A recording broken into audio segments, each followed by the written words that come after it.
Hello everybody. Welcome to another Friday night dorf and chill. We shall be chilling, we shall be playing some dorf. Thank you everybody for redeeming your flowers of the day. Hello LT Bago, thank you for resubscribing. Wow. It has been 6 months already, and that's only since I got affiliate. I did do some streams before that as well, which LT Bago, you were also viewing, so I think it's probably been 7 months for you. So all that support is very much appreciated. Thank you for continuing your tier 2 sub as well. That's twice the sub. That's 50% more sub per sub. I never thought anybody would bother with a tier 2 sub for me, but you have, and that is extremely well appreciated, T-Bagger. Hello, Elfie. Thank you for redeeming a sweet violet. How sweet and how violet. Hello, Harry. I'm going to have to add some more flowers to a list of flowers that you can redeem soon. I forget how many are in the list, but it's not many more than 24, which is what Matcha is up to. Hello, Matcha. Thank you for redeeming a butterbur. Anyone who hasn't seen before, I have programmed my bot to insult Matcha Catcher's name when he tries to use commands. Anyone else tries to use the commands, they just get a permission denied error, but because Matcha insists on using them every stream, that happens.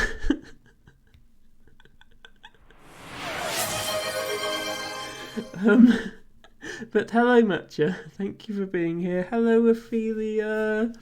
Sorry I missed the end of your stream again. This seems to be a theme, Ophelia, is I get the start of your stream, I'm sort of half there and half still working.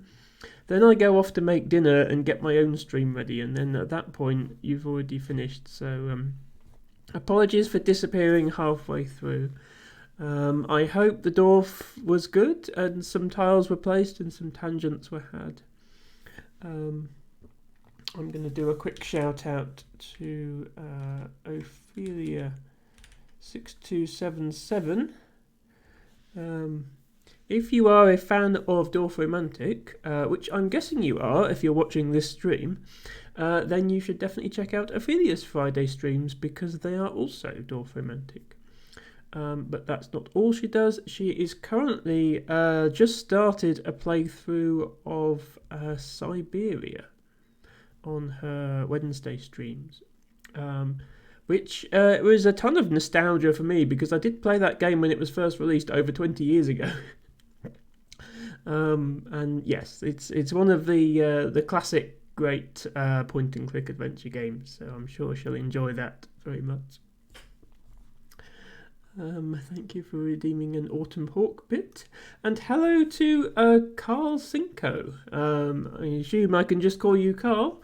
My newest follower. You've come over here from Spiny Shell / Vivi's streams. Hello, Liari, my favourite penguin. I'll come in as well. Don't worry, I do see the redeems. Yes, there's a blow high and a show outfit to do. And thank you, Carl, for being cute. I should clarify that redeeming that means that you're cute. It doesn't mean that I'm cute. It means you're cute. So thank you very much for being cute. Matcha Catcher would like some masked cha-cha. Yeah, by the way, if anybody has any ideas for other things I can add to anything that sounds like Matcha's name, do let me know and I'll add it. Ophelia is also going to be playing Siberia on Sundays. That makes sense, yes. My streams have always been a bit disjointed because I've always had at least 3 things on the go at once, but that does make sense to have one main thing as well as your dorf, obviously. We can both. I suppose we can. Well, I will let chat be the judge of that, I suppose, because I've got to show off my outfit now. Ophelia says same, but I want to continue. Yes, that's true. Actually, don't leave it a whole week and forget where you got to and how you need to proceed. That makes sense, definitely. But yeah, as I say, Siberia, probably my favourite point-and-click adventure game from back when I used to play those quite a lot. I don't play them so much nowadays, although I'm certainly not ruling it out for future streams. So yes, let's go and get a shark, shall we?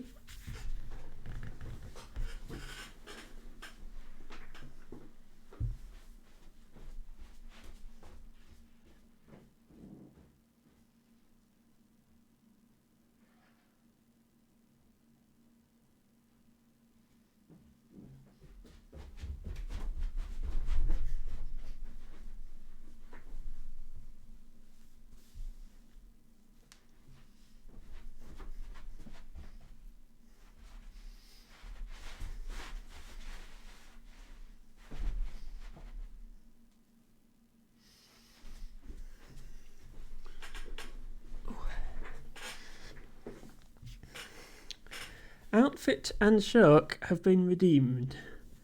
Yes, Spinny. Thank you, T-Bag. Matcha says do a karate kick. I don't think I can, Matcha. I certainly wouldn't want to do anything that was a Twitch terms of service violation. Let's put it that way. Anyway, let me get comfortable with the shark. Oh.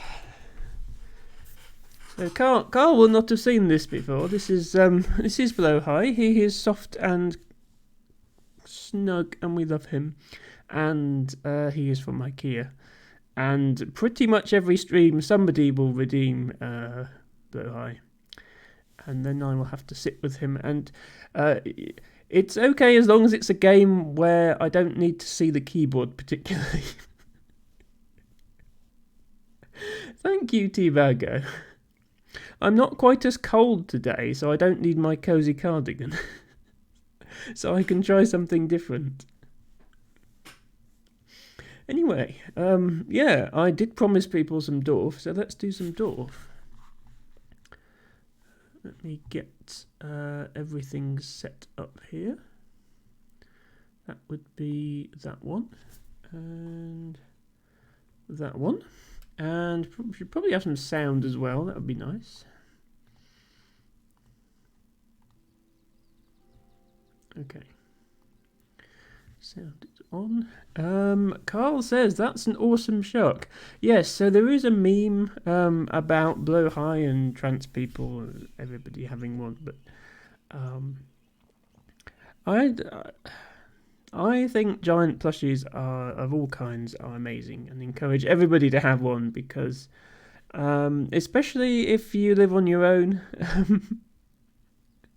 Maybe some people have a partner who can take the place of the plushie, but especially if you live on your own, having something to cuddle is definitely important. Matcha says, "Name this little town." Yeah, so this is just my latest attempt at the Dorf monthly challenge. I don't know if they actually gave it a name. Sometimes they do. I'm just going to check the leaderboards quickly because it doesn't actually tell you the name of the monthly challenge in game.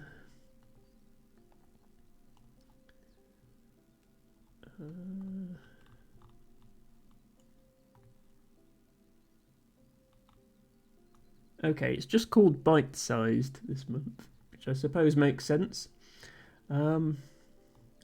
So I did give it another go off stream. I didn't manage to beat my previous high score. So I am now down in 4th place. My best score is still the 3,110 that I got on stream. And I planned this out. I actually did some diagramming in Inkscape, which I'm sure was very boring for viewers, but I managed to get every tile placed perfectly in the mid, not the edge ones, but the middle tiles placed perfectly. But I didn't do many quests, so I worked out a way to get more quests at the cost of a few perfect placements, and then tried again. And this was my result. So it was actually worse than the first time. So that didn't actually help. I'll just get up Inkscape quickly. We will move on to actual gameplay soon, I promise, but I'll just show people what I've been doing.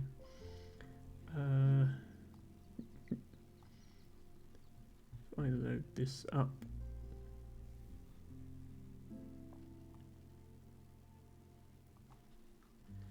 I never actually quite finished drawing out the map, but you'll get the idea. So there were two things I had to do. One was I've marked which tiles are the quest, which tiles have quests on and how big the quests are, so I can plan to actually complete them. And the other thing I did was number the quest tiles separately from the other tiles. So the tiles with numbers on are the normal sequence of tiles that you get, and then the quest tiles have letters. And I had to do that. This is not something I had to worry about last month because there were no quests. But the way Dorf works is actually quite subtle. It gives you the same tiles every time, but it doesn't give you them in the same order necessarily. Because you can only have a certain number of quests ongoing at once in these monthly challenges. So say here, for example, if I get these 3 quest tiles, let's say I don't complete those quests, then so I got quest tiles, now I'm going to get non-quest tiles. I'm going to get a set number of non-quest tiles before I get any more quest tiles. So you see I'm not getting more quest tiles here. And then eventually I will. But I placed 1, 2, 3, 4, 5, 6, 7, 8, 9 non-quest tiles before I got another quest tile. If instead I complete these quests immediately, then I only need to place 3 more tiles, and already it's given me more quests. And now I'm going to get another 3 quests. And if I completed those, I'd immediately get another 3 quests. So it's not, you can't just write down the order you get the tiles in and number them. You've got to have a list of quests, like a stack of quest tiles that you draw from, and a stack of non-quest tiles that you draw from. If you imagine how the game makes up this tile stack, which makes figuring out these, even on a small scale like this, it makes figuring out exactly what you're going to get quite difficult. Thank you, Carl. I did come up with that diagram on my own. Yes. It's just I'm using Inkscape, which is a tool for making vector graphics. It's quite nice. It has a thing where I can snap to grid on a hexagon grid. Let me just quickly go back there. So obviously I've made each of these tiles. Each of these tiles is just 6 triangles, coloured coded according to what's in the dorf. And then I can rotate it in here, and I can drag it, and it will snap into place on the grid. Ophelia, if you're still here, presumably you like this month's challenge because there are no fields, but presumably you also kind of dislike it because of how small it is. I hopefully next month's will be a bit bigger and a bit more interesting. So I am going to give it one more go before the end of the month, but I think I'll do that off stream, because I don't think watching me play with Inkscape for 2 hours is very interesting viewing. And I would spend more time in there than I would actually in Dorf itself. Anyway,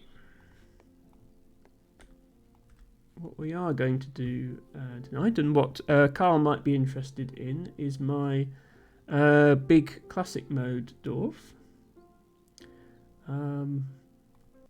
I've decided I am going to try and get 1,000,000 points in this, so I'm about 3/4 of the way there.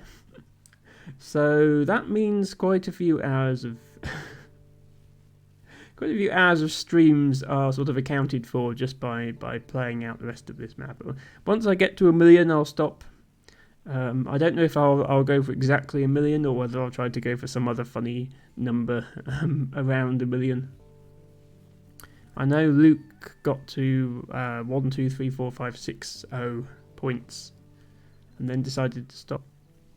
But yes, so Carl, this is my potential 1,000,000 point map. As you can see, I have a very comfortable stack of tiles. I'm not going to run out. And you can sort of see my strategy with regards to how I actually create the map.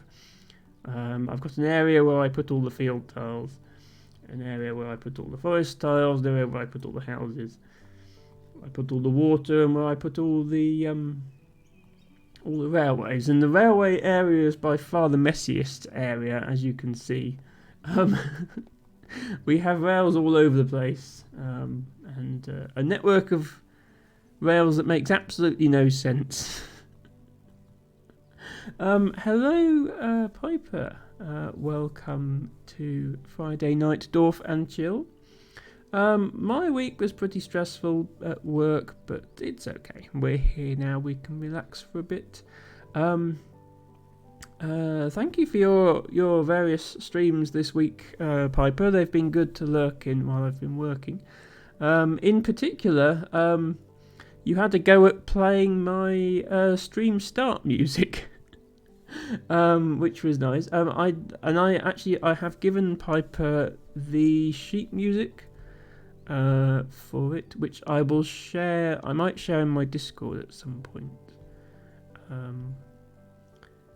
In case anybody else wants to play it, I suppose. So that was very nice to hear. Carl says your world looks very clean compared to mine. Yeah, so I managed to keep a fairly consistent system to it. Where was the start? It was right here. Yeah, this tile here. This is the blank tile that you get when you start the game. This one right here. That was the first tile ever placed, and then I did have pretty much made a sort of pizza with slices coming out from there with a different type of tiles on. And it's not entirely perfect placements. There are occasionally places where I had to do mismatched tiles because I couldn't find the right tile, but only occasionally. Across the whole thing, it's 95% perfect placements, which is pretty good.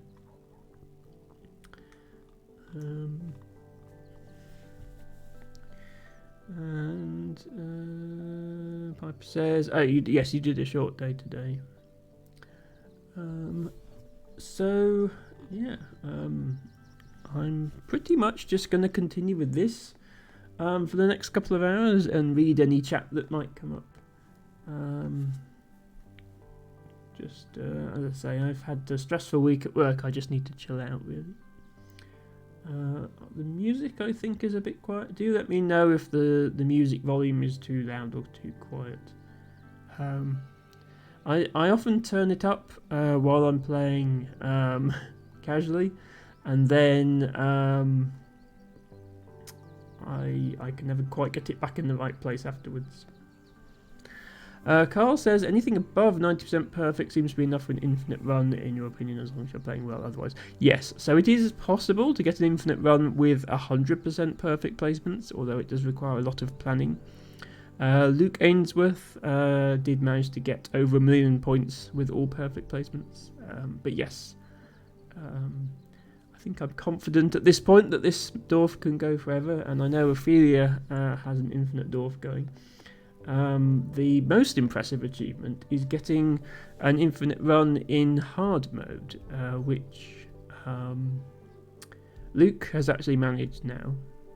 I think he's up to about 800,000 in hard mode, and he's going to try and get to 1 million. Let me turn on some biomes just to make things a bit more interesting.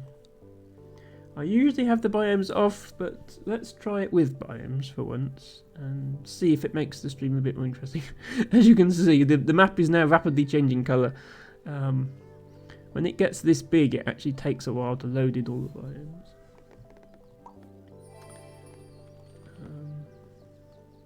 But yeah, once you get to this point, it's obviously quite easy to play the map. You don't really need to think about where you're placing tiles once you get to this stage, because there is going to be somewhere on the map for every tile. It might take you a bit of hunting to find that spot, but it will be there.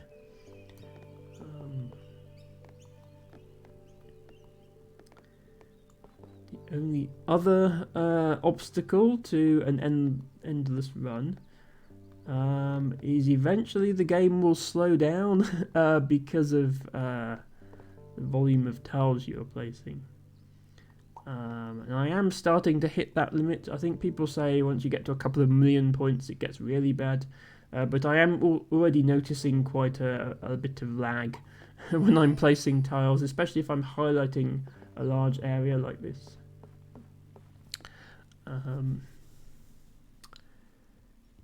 T-Bago says he slept for 14 hours and then went for a long walk down the beach in the rain. Well, that sounds lovely, T-Bago. I definitely did not sleep for 14 hours. I wish I could.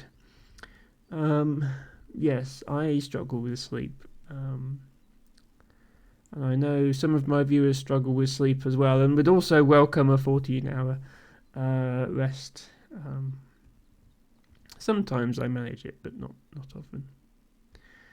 Piper has only ever slept that long in his teenager days after a big party. Beach weather nice, but you're in the UK, maybe a bit cold. Yes, it's not beach weather, but it's always long walk on the beach weather. That can be done regardless of temperature, even in the rain, as T-Bago demonstrates. Hello, Heroin to Birds. Welcome in. Thank you for redeeming your flower of the day. The bot seems to be being rude to you and not actually giving you one, which is weird because it gave everybody else one. I'm not blind, no, yeah, it's not giving you a flower. Okay, let's see if I can fix that. Oh, you got a bugle, did you? Oh.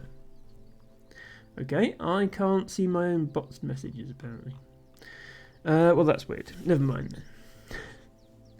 Welcome in, Heron to Birds. I was going to shout out Piper. Sorry, let me do that next. Mac X Piper. Mac X. Did I actually spell your name correctly? There we go.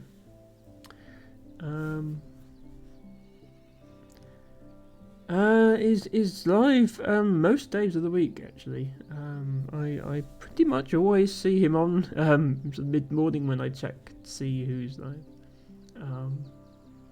Streaming a whole load of different games, including he has streamed Dorf in the past and has also streamed A Monster's Expedition, which is another game that I've played. Carl is going to lurk. Okay, thank you very much, Carl, for the lurk. Maybe you can have some Dorf music going in the background.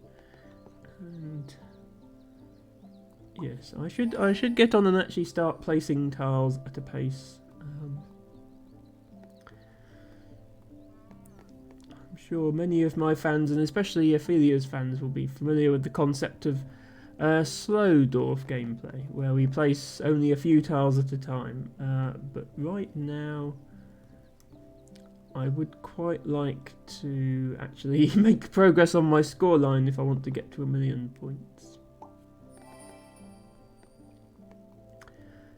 Pipe says, at the moment, your 3 days are Tuesday and Saturday. That's a cross between Tuesday and Thursday.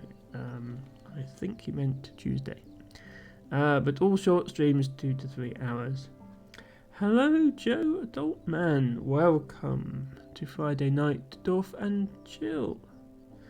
Thank you for being here. You are the slowest. Well, I'm sure that's not true, Joe.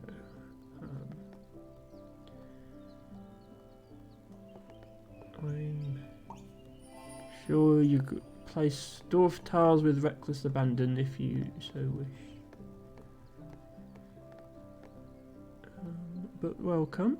I hope you had a good week, and if you did not have a good week, then I hope that the weekend is better for you. Okay, we need to make a railway with 323 rails. That is a long railway. Let's put it on here. Let's try and join this up and then maybe fill in this area with some more stuff afterwards. My long-term plan for my Dorf. Always important to have a long-term plan for your Dorfs.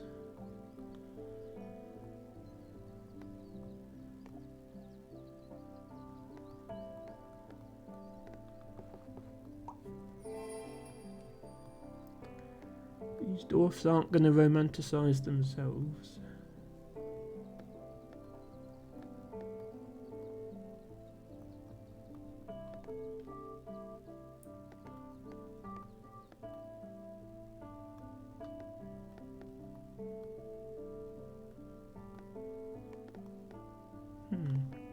Yes, I'm definitely noticing, I don't know how obvious it is on stream, but I'm definitely noticing a lower frame rate now panning around the map compared to what it used to be.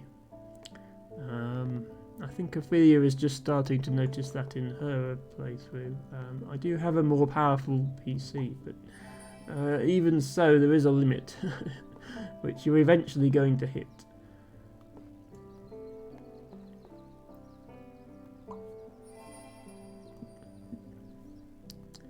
Hello, Cloyce.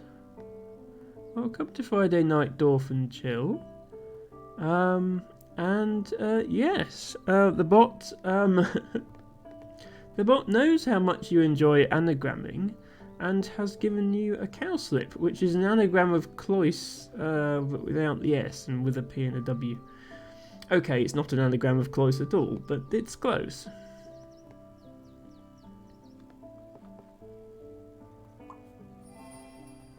It tried its best. Thank you for joining us, Cloyce. Hope you are having a good week. And if you're not having a good week, I hope the weekend is better for you.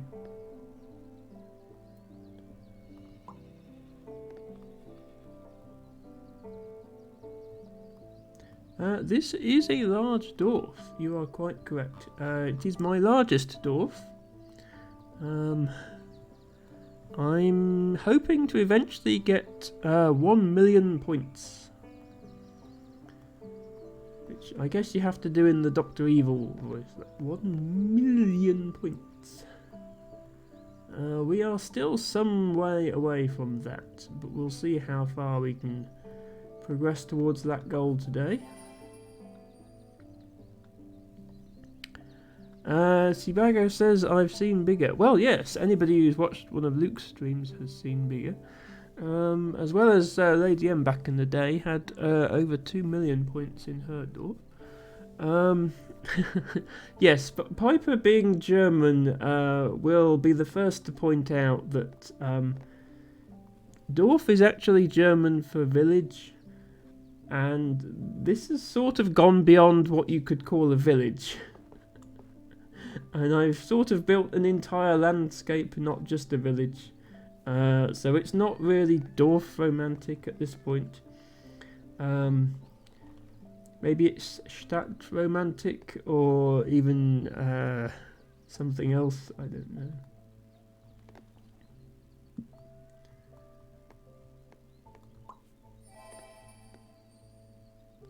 Well, yes, world romantic.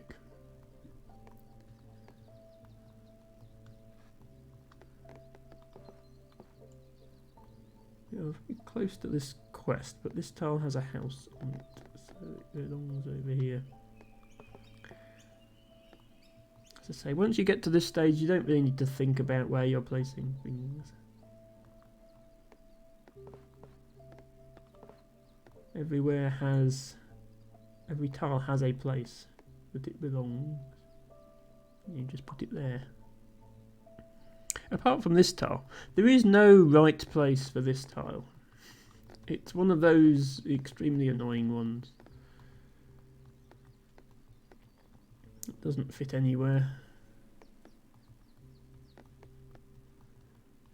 So you end up just sticking it on the edge of your on the edge of your dwarf and hoping for the best.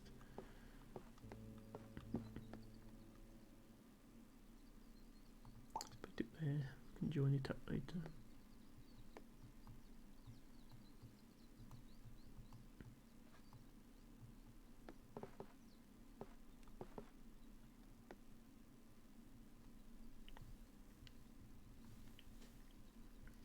So I always have trouble sitting up straight whilst holding bow high. It is a skill I need to work on. It's quite a niche skill. How to sit up straight whilst cuddling a plushy shark. But it is nevertheless an important. Drink water from Matcha Catcher. Well, we're only 36 minutes into the stream. This is an early hydration stop, but that's all fine.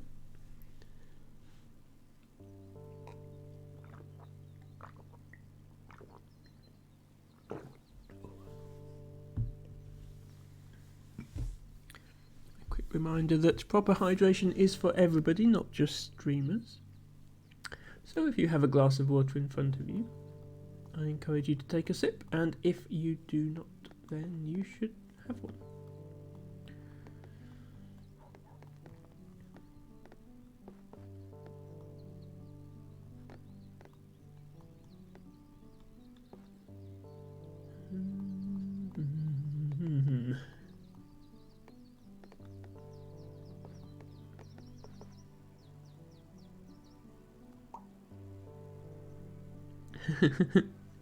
Thank you, Piper.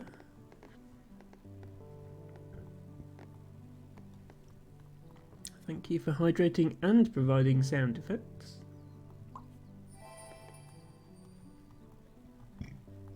Oops. Excuse me. Sorry for the amount of motion that this game involves. I need to make my way over here.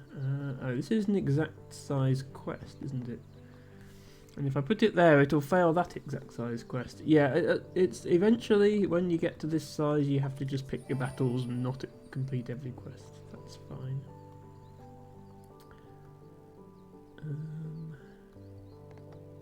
We can complete a quest here, which is nice.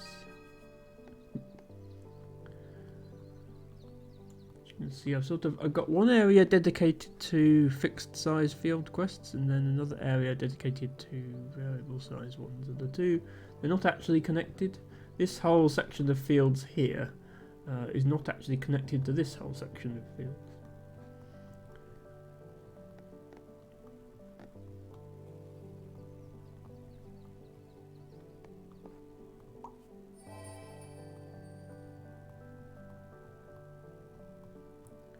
Notice once your map gets this big, the biomes that the game generates do seem quite small. I usually play with these off just to make it a bit clearer where everything is, but I turn them on for a bit of variety. And as you can see, you can quite easily fit all 7 biomes on the same screen at once. So maybe when the map gets this big, the game should start generating larger biomes. I'm not sure.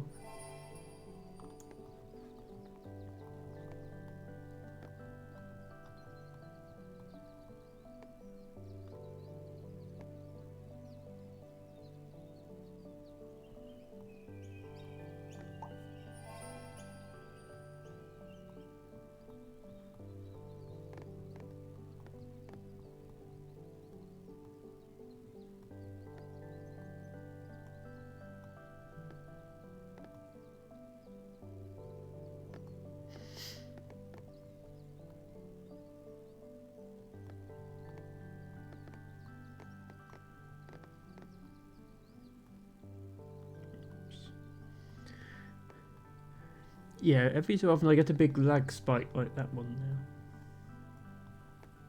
Oh, that's okay. Once I get to 1 million, I will call classic mode done from my perspective. Good. This will complete another 3 quests.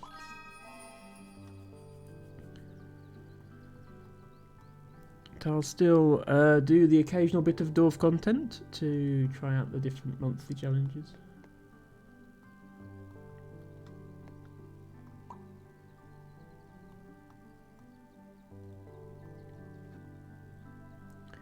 I think it's a good fit for my channel, and I still get reasonable viewership figures on these cozy Dorf streams, so as long as people continue to enjoy the content, I think I'll continue to do it.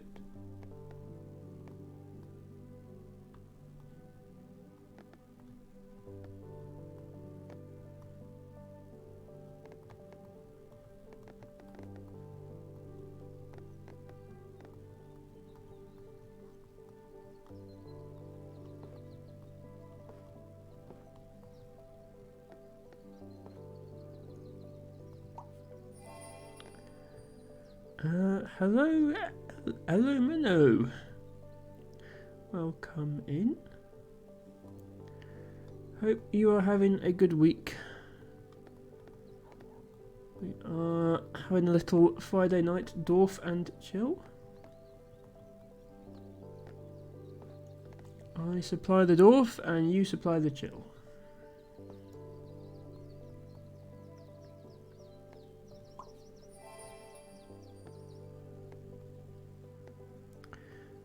Piper says, it's not so often that I hear music so long without it getting annoying, always relaxing.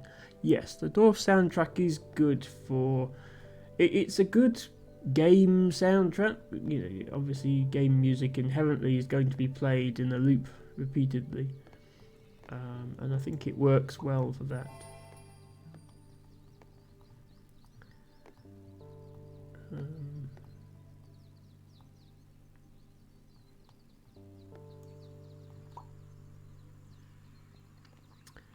But yes, I have heard it many times, and to be honest, it is getting a bit old for me now, just because I've heard it so many times. But it's still a nice thing to have in the background.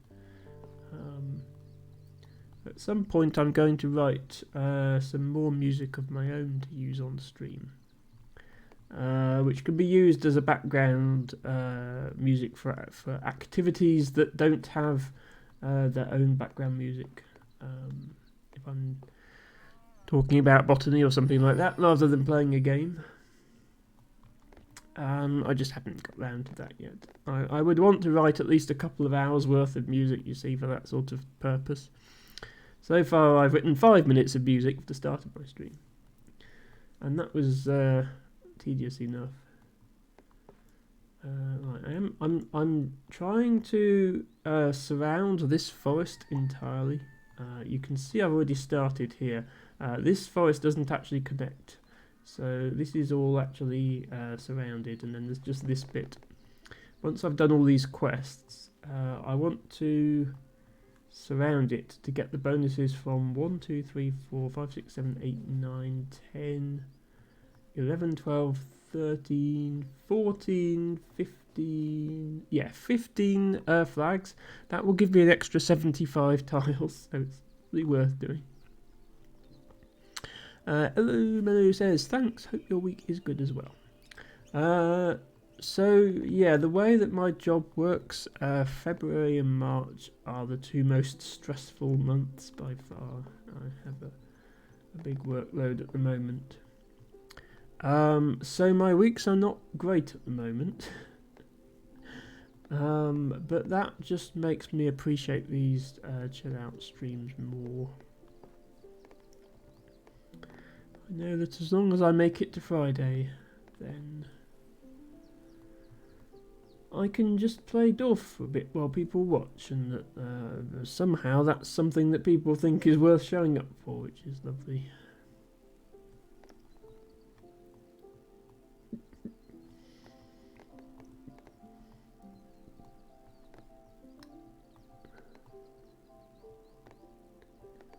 Need to go back and fill in some of these holes at some point. My Dorf is slowly turning into Swiss cheese with all these holes. I don't want a Dorf with holes in.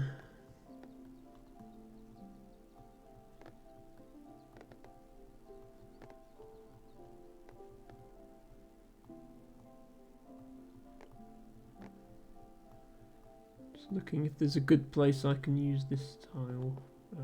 But there's a lot of places I can almost get a perfect placement, but not where I can actually get one. I suppose here is quite good.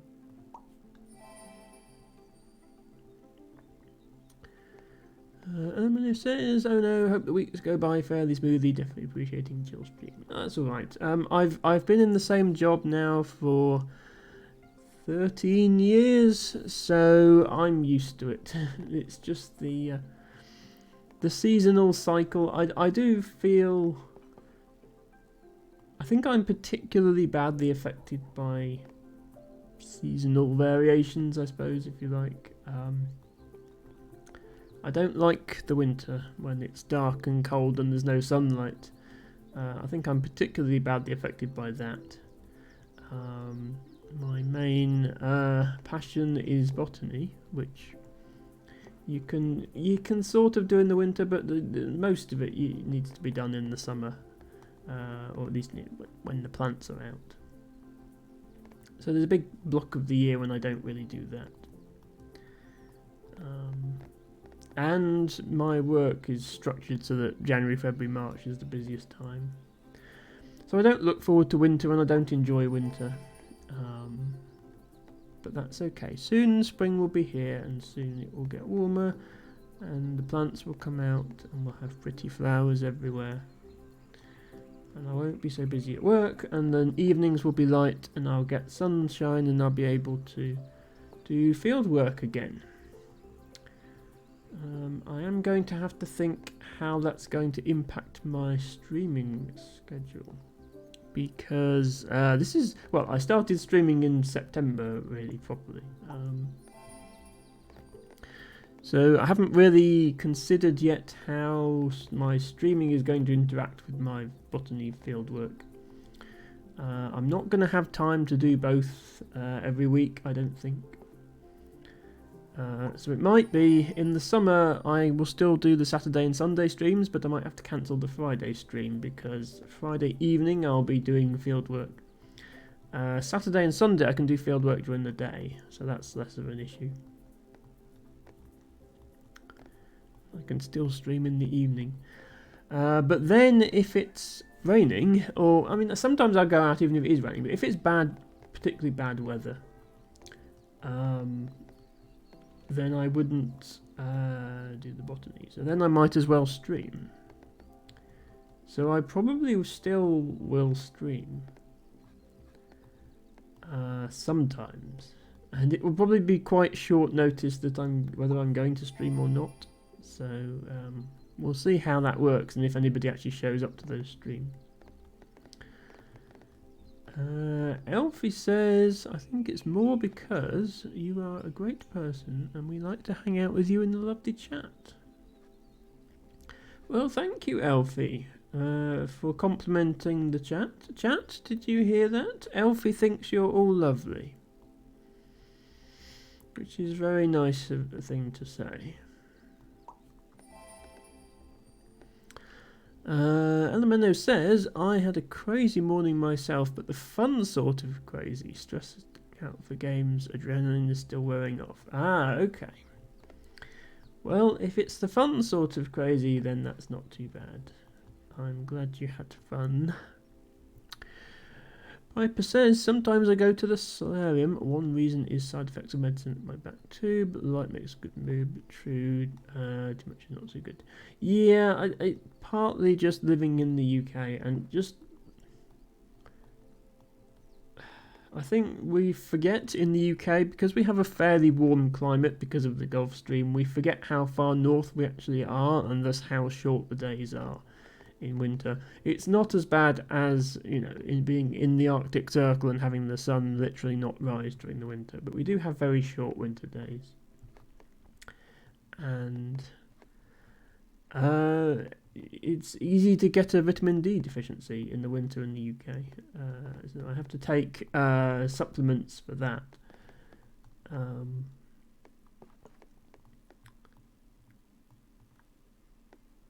Can finish another quest here, I think. Yes, there we go. But yes, there is a recognised condition called seasonal affective disorder, which I think I suffer from.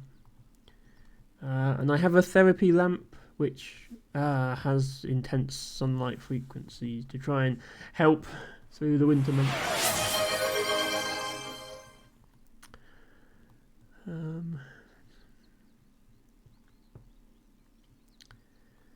Alameno says, I love botany and other biology. I almost got a degree in biology once upon a time. Yeah, my degree is in computer science, so completely unrelated to botany, and I'm not actually that great at the academic side of botany. I can never remember my Latin names for plants and stuff like that. But I'm alright at the fieldwork, which honestly, the fieldwork is mostly just somebody needs to actually bother. Somebody needs to bother to go round everywhere, record all the plants. It's a daunting task. If you're motivated to do it, then that's half the battle. Obviously, you do also need to learn to identify wildflowers. But I was sort of doing that anyway. Still got a semi-related degree though. Okay, yeah. So my degree is obviously relevant to my career. I'm a software developer. It's not at all relevant to my interest in botany, which I didn't really have at the time that I was at uni. I mean, I sort of had started to develop that interest, but it certainly didn't factor into my choice of study. Obviously, there are jobs you can get as a botanist, but they're not exactly in high demand compared to, for example, software developers. So I decided I wasn't going to try and make a career out of that, and I think that was the right choice. I'd rather it would be something I do for fun because I enjoy it. T-Bago says, get a high-powered headlamp and do fieldwork after stream. Emma the Midnight Botanist. Yeah, it's an interesting thought. I do often have to walk along roads because I live in a rural area. So sometimes there are no pavements, and so if there doesn't happen to be a footpath, as in a public right-of-way across a field, not even a proper made-up footpath. If there's not one of those, then I just have to walk down the road. So I don't want to try that at night, even with a high-powered headlamp, as T-Bago suggests.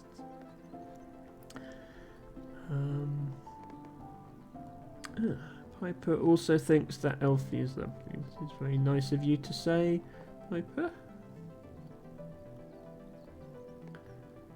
Okay, is there anywhere we want to end with this railway end piece? Not really. I kind of need all these railways to keep going because they all have quests attached to them.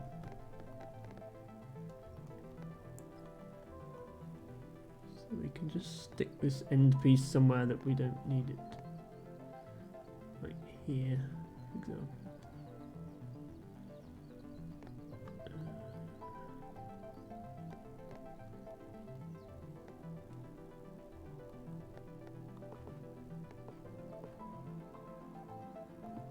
Probably fine. Hello, XJanCL. Welcome to Friday Night Dorf and Chill. Too many hexes, not enough squares. Sorry about that. Yes, this is very much a hex-based game. I have played plenty of square-based games in the past. Maybe Jan was hoping for a game of Carcassonne. Which does look a little like this, except with squares instead of hexes. But I think I prefer hexes for building a landscape out of, just because they look a little more natural, I think, compared to squares, where you can only really have 90-degree or 180-degree bends and things.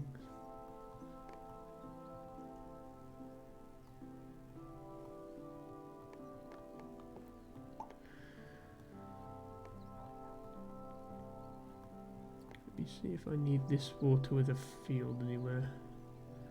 There are places where I'm just realistically never going to get the tile, and I should just compromise and put something that's almost perfect there.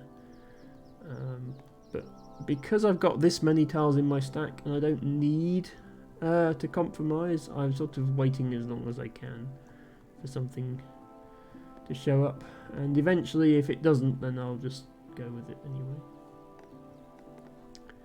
Hello, Pro Stoic. Thank you for redeeming your flower of the day. Yes, a Jamander Speedwell. Jamander Speedwell is a very special flower because it happens to be one of my emotes.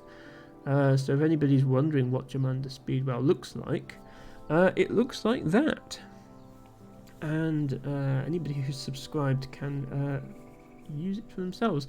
Which reminds me, I promised that I would keep rotating which emotes were available for followers, and I completely forgot to do that this week.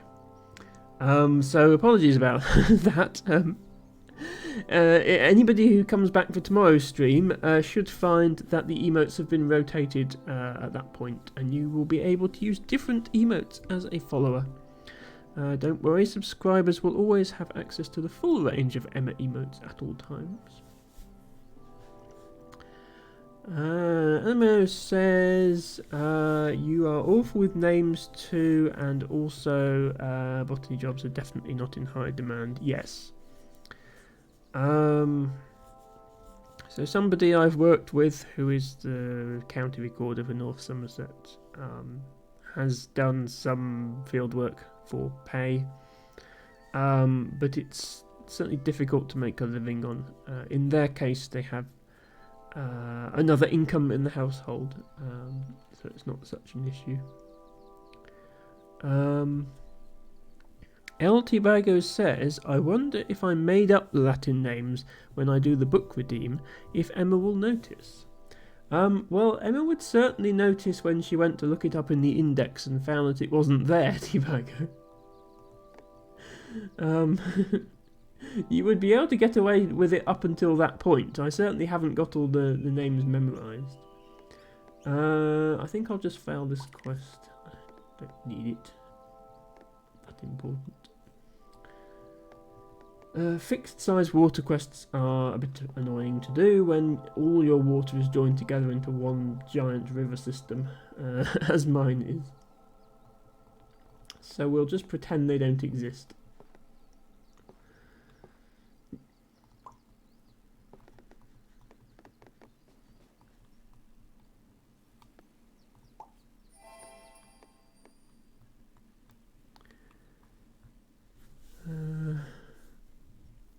Jan says, don't mine at night. Indeed, or don't botanize at night either, I guess. Oh, okay, so the square grid-oriented game you were thinking of was chess, Jan. That's good to know. I'm not much of a chess player myself. But I know enough to confirm that it is indeed played on a square grid.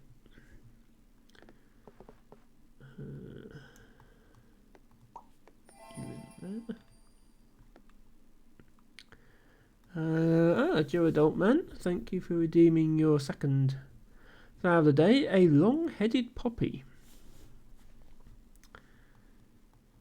Some point as we get into the summer and I maybe do some more dedicated botany streams, I can explain how to identify the different poppies. There is more to identifying a long-headed poppy than just observing the long flower head, because you have to distinguish it from yellow-juiced poppy. You will be unsurprised to know that yellow juiced poppy is distinguished by having yellow sap.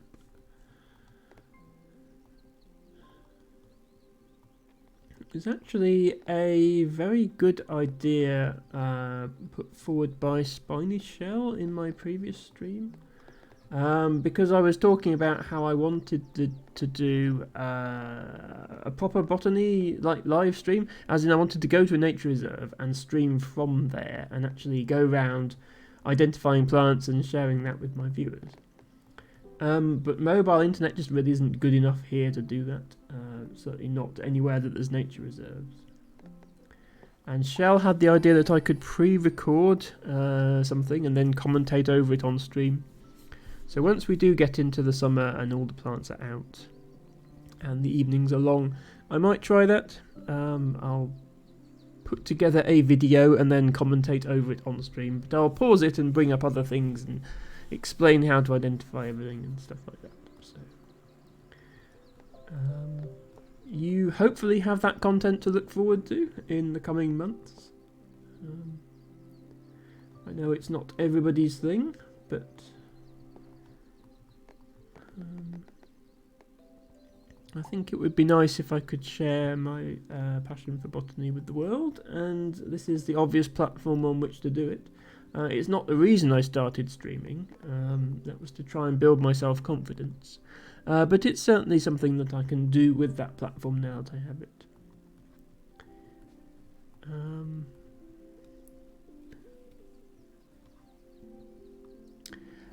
Jan says the flower is called Jamanda Speedrun.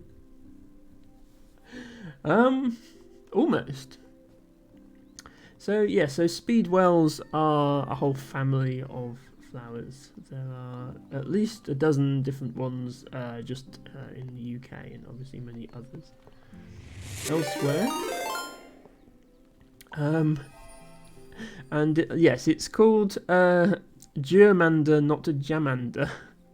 Nothing to do with people named Amanda or Jam. But yes, it is a funny name. Hello, Japer. Thank you very much for the raid. I hope yourself and your party of 2 viewers had a good stream. Thank you for choosing me as your raid target. We are playing Dorf and just having a little bit of a chill stream. Let me have a quick look at what Japer was doing. Japer was doing Final Fantasy 16. No, he wasn't. That's his suggested offline channel. He was doing Mass Effect. Sorry, yes. Japer was doing Mass Effect Legendary Edition, but also recommends you check out somebody who's doing Final Fantasy. Right, that makes sense. I thought you were doing a Mass Effect playthrough. It's a while since I've hung out in your stream, Japer. I do apologise for that. Quite often I'm at work or getting ready for my own stream or doing my own stream when you're live, but I will try and drop by as much as I can.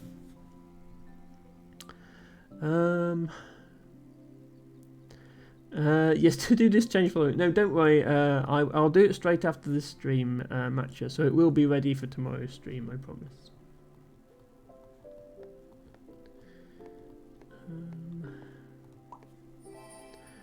Rotated like a shark. Exactly, T-Bago. Speaking of rotating emotes, I do need to get more animated emotes done. I appreciate it is a weakness in my current emote roster. That although I've used my animated emote slots, I've just put static emotes in them. Twitch will allow you to put static emotes in your animated emote slots if you upload them in GIF or GIF format, your preference. Which I have done, but that does mean I'm not necessarily taking full advantage of the potential for animated emotes on my stream.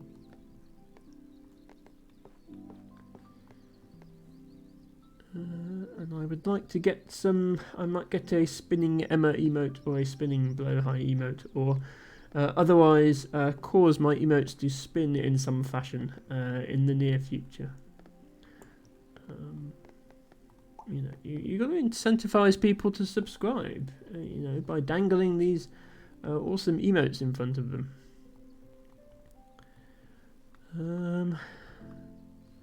Japer said, afternoon, Gertrude and chat. Yes, afternoon to you too, Japer. Well, evening, I guess. It's just gone 9 PM here.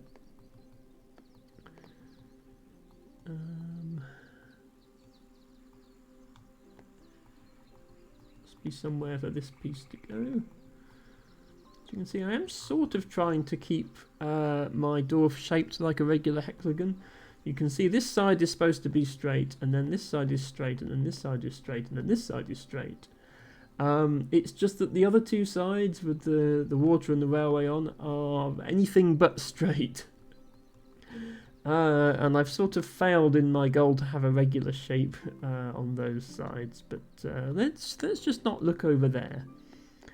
Let's hope nobody notices.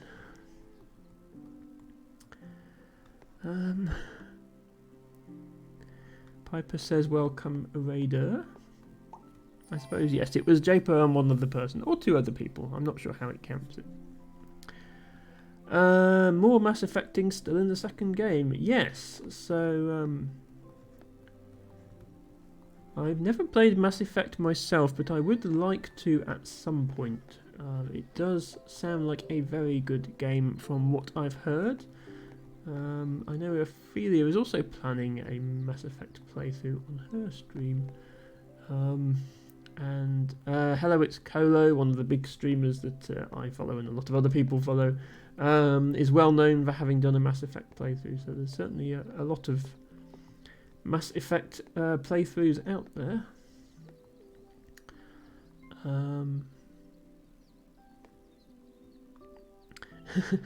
Jan says Maths Effect, known as Math Effect in the US. Yeah.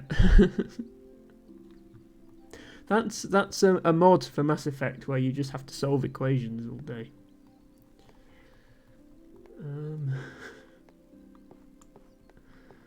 Okay, this piece looks like it should fit in many places and then does not fit in any of those places. Let's just put it there.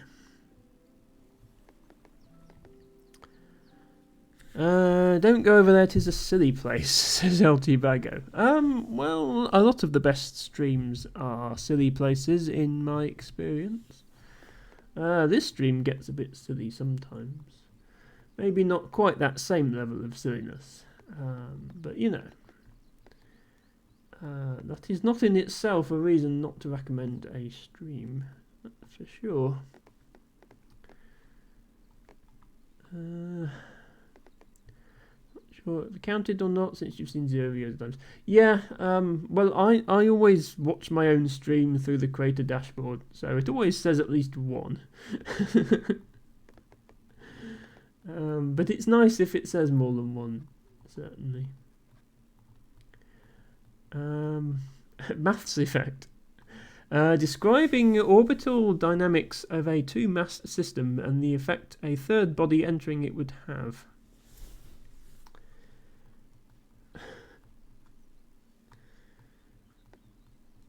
My name is Commander Shepard, and this is my favourite maths problem on the Citadel.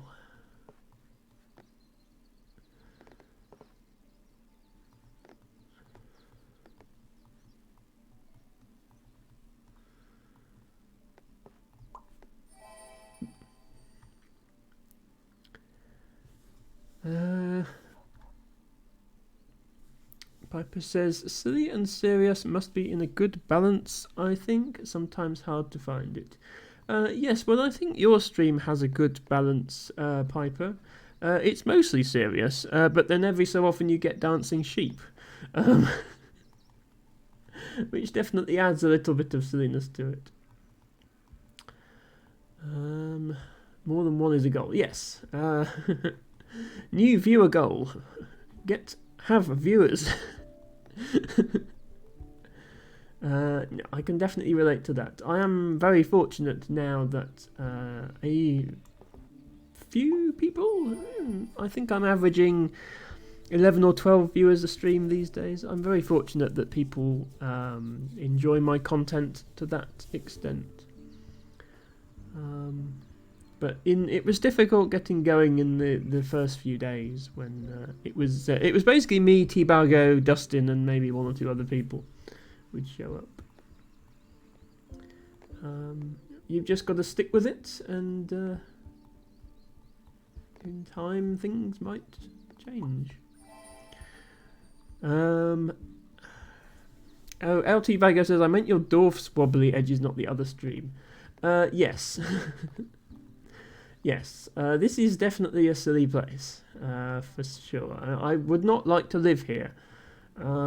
Just having giant holes into the void around the place would not be fun. You know, you take the wrong turn on your way to work and plummet off the edge of the world. I wouldn't want to risk it. Right, is there anywhere good that I need to put this river? I don't think so. Put it there.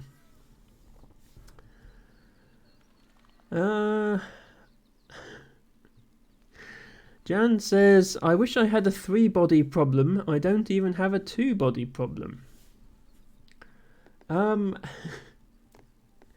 Yes, so the three-body problem, for context, is a problem in orbital mechanics.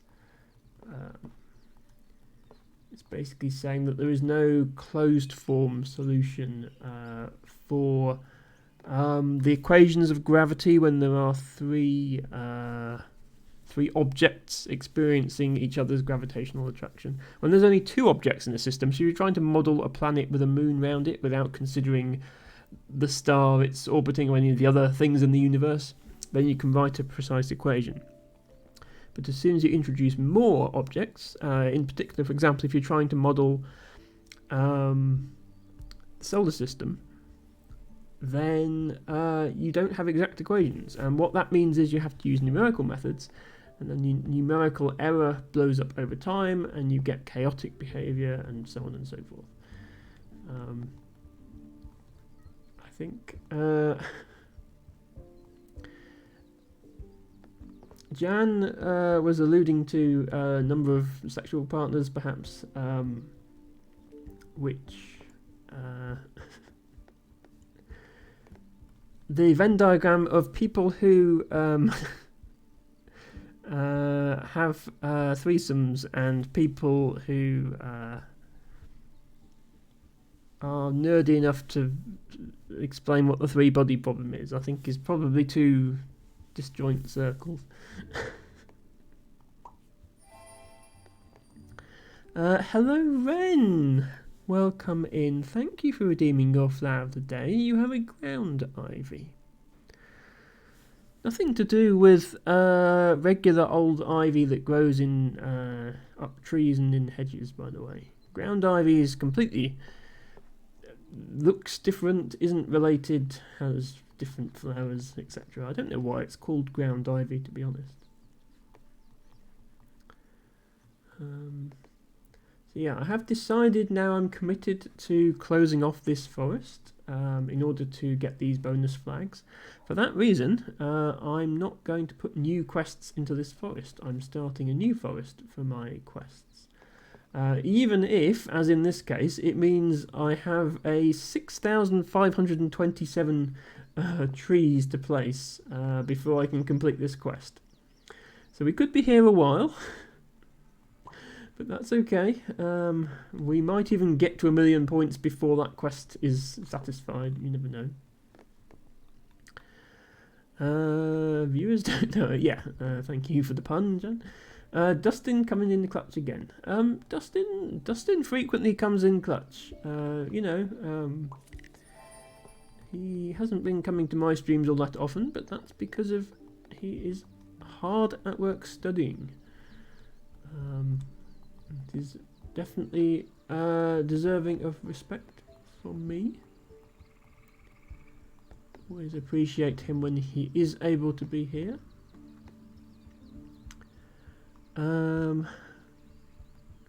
Elfie says, just had a look at your stream and already loving it. Will definitely see me here. Yes, so sounds like you might have a new follower, Piper. I do love it when my viewers discover each other's streams. A lot of my viewership, I think quite a high proportion of my viewership is other streamers. I think mainly because I don't really belong to a community outside of the stream other than my own Discord. So most of the way in which I spread the word about my stream is being raided and raiding into other streamers, and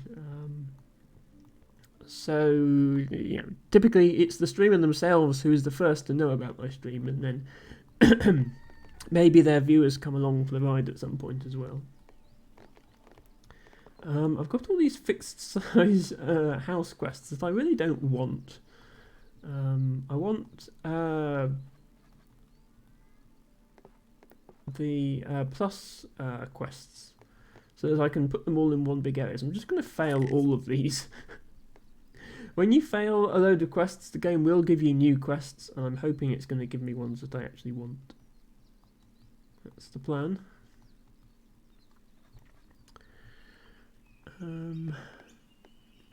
So yes, I hope you enjoy Piper's content, Elfie. I certainly do. Maybe you can get him to perform a song of your choice when he's playing piano, or a cover of my stream music.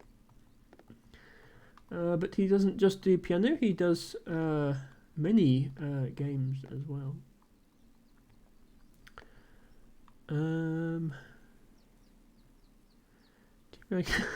T-Bago says time is malleable and void. That is your favourite saying, isn't it, T-Bago?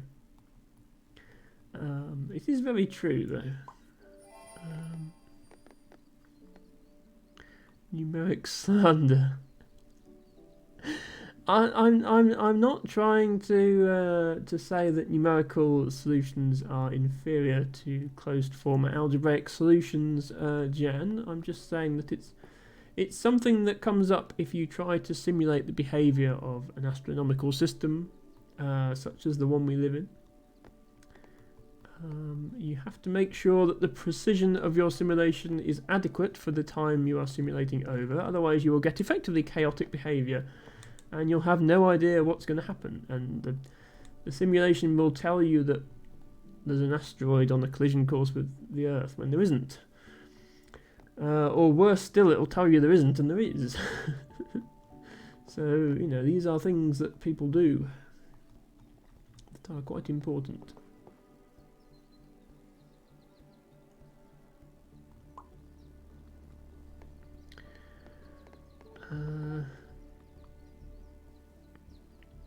T-Bago says when it comes to romantic partners, you're more of a dark forest hypothesis.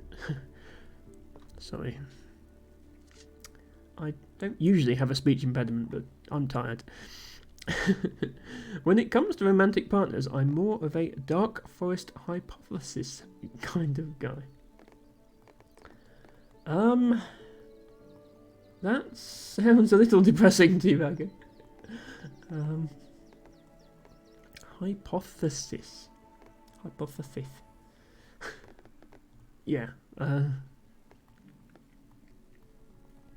As with many aspects of my life, the way I talk is not something I have control over, so do forgive me. Trust me, nobody would choose to be born like this.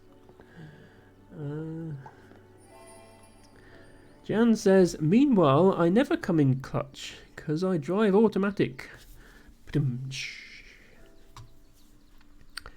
Piper is going to lurk and watch this strange Eurovision Song Contest pre-election of the German group.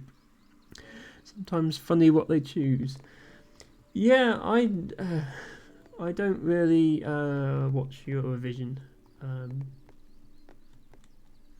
But yes, I think each country has a different way of deciding what their entry is going to be.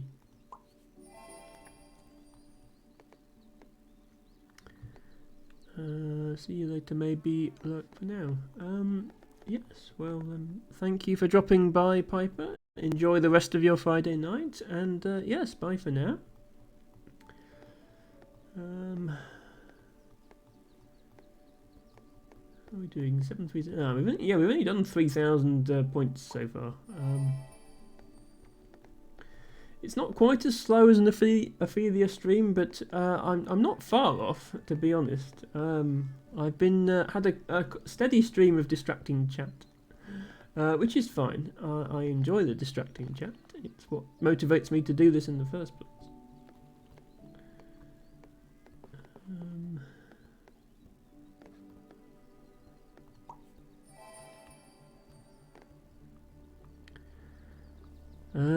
Elfie says, same goes here in the Netherlands. I'm not sure if I knew you were from the Netherlands, Elfie. You've probably mentioned it at some point and I've just forgotten.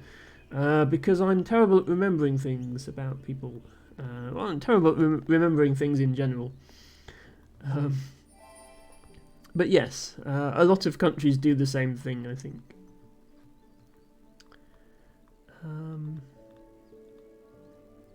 Jan says, children also have chaotic behaviour.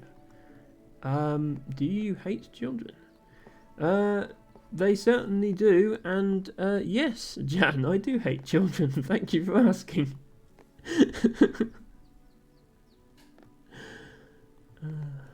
I am not good at dealing with children. Okay, do I want to fail those rail quests, or do I want to... Yeah, I don't think I can fit another 33 rail pieces in this area, so I think I'm just going to fail those quests now and get new ones. Tibago says the Finnish entry is called Windows 95 Man.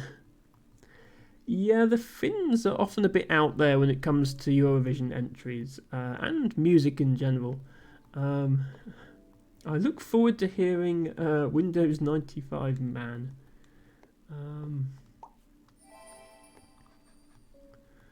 At some point in the future.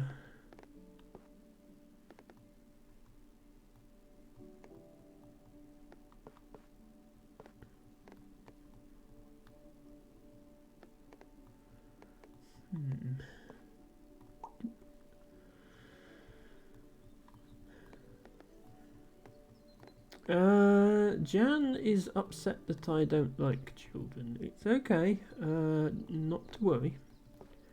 Per the Twitch terms of service, only those over the age of 13 are permitted to use the service, and I would say once you're beyond that, you're more a teenager than a child. Therefore, there are no children watching who might be insulted by my comments, and if there are, then they shouldn't be watching. So that's their problem. Tibago says, the Dark Forest hypothesis, just to see if we can get Emma to say it again, is that aliens exist, but they are both silent and hostile, being undetectable for fear of being destroyed by each other. In contrast to humans, who literally sent out a radio signal and a golden record on a space probe saying, "Hey, we're here, intelligent life exists at this position." But don't worry, it will be centuries before anyone has to deal with the consequences.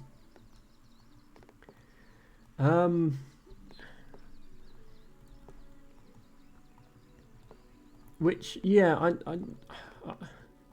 I'm not sure remaining silent and undetectable is a good dating strategy.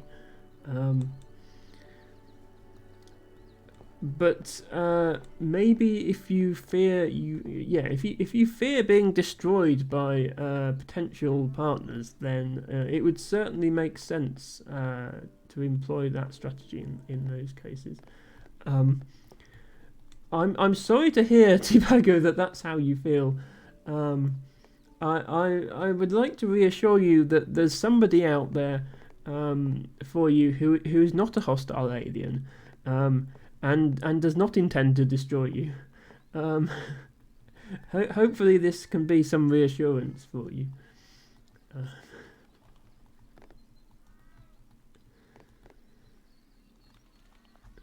Well, does anyone think this game would be better without railways?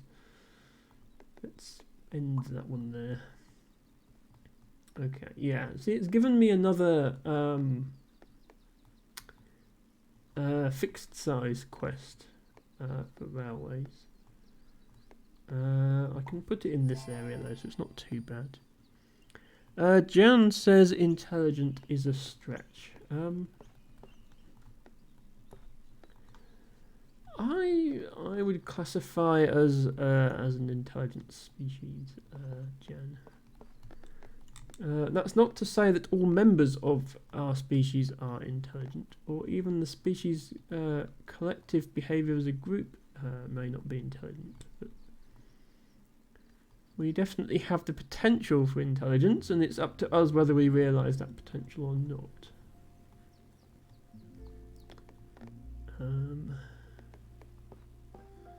I think that counts.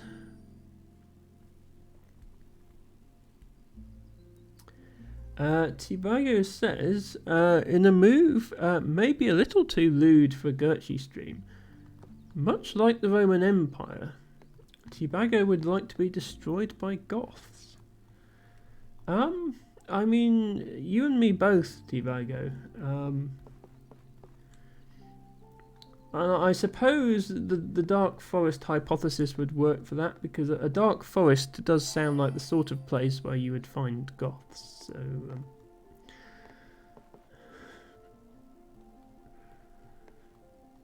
So that checks out, Tibago. If you ever find any goths, do let me know.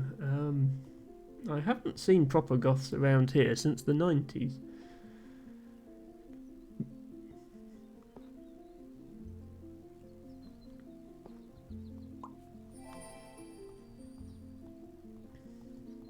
We have the bear tile. This is the bear tile because it has a bear on it. Look, there's the bear on the bear tile.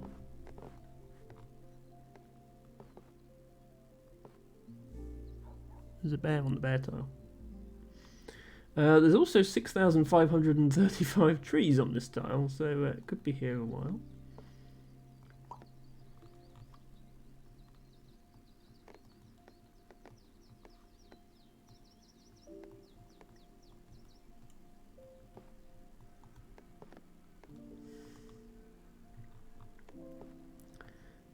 Yes, Tibago, there's no rule against lewdness on this stream. I don't really have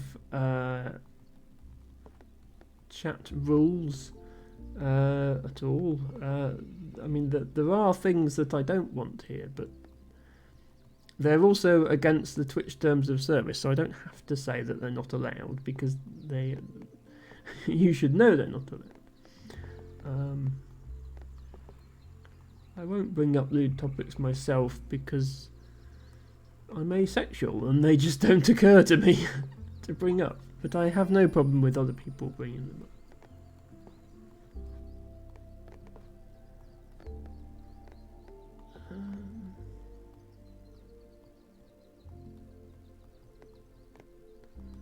This is just turning into one long straight river. I do need to start filling in the rest of this area with stuff at some point.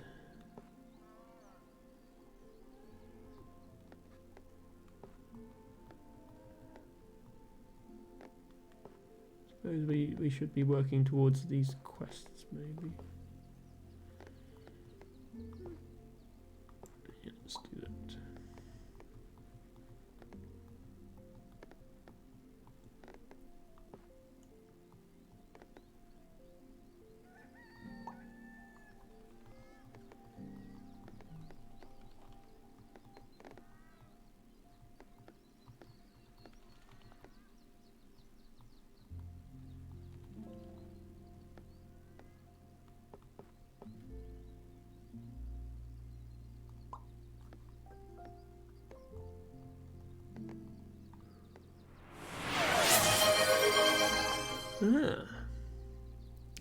Elfie has redeemed read from botany book and would like page 29.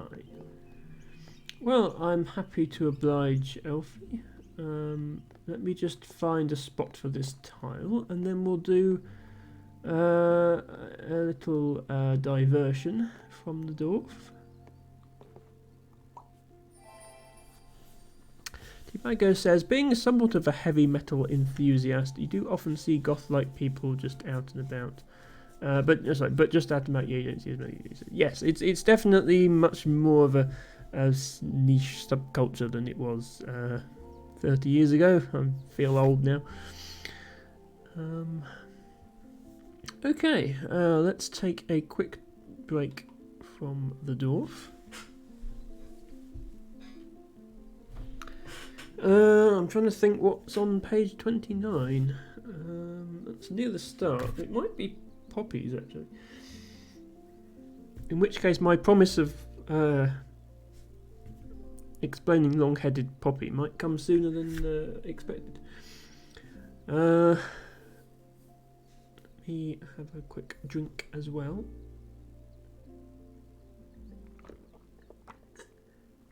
I know nobody redeemed it, but I'm feeling I don't think I drank enough today when I was at work. I feel thirsty.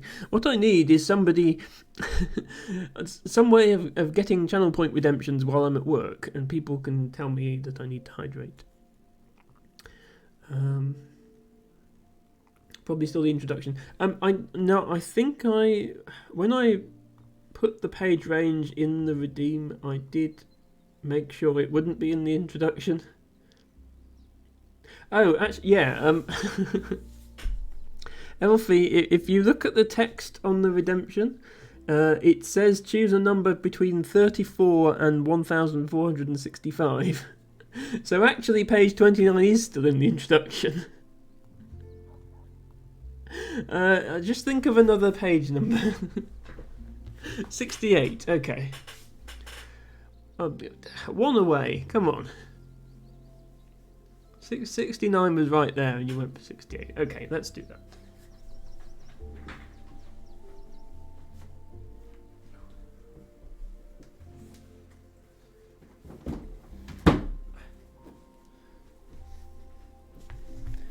Good news is I only have to get one of the books out because I know which volume we're going to be looking at. The introduction to this book is actually very boring. It's mostly an explanation of the methodology of the field recording. I don't think it would make good stream content.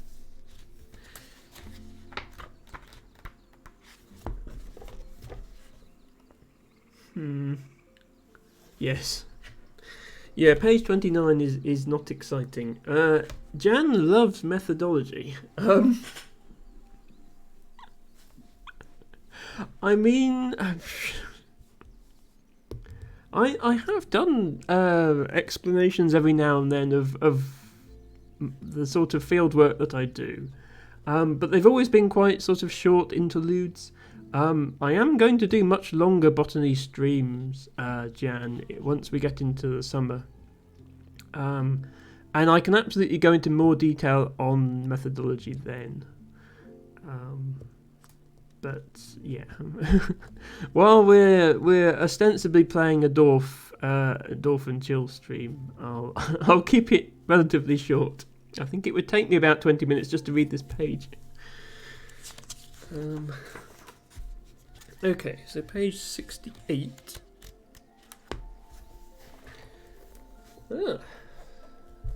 It's a fern. We don't usually do ferns. A lot of books treat ferns as being separate from flowering plants because they are not flowering plants.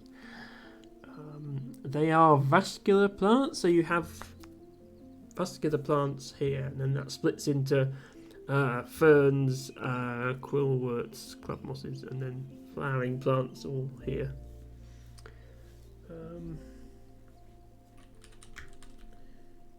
So this is a plant that I know and that we get in the wild here, although it's fairly unusual just because of the type of soil it prefers, which is the hard fern.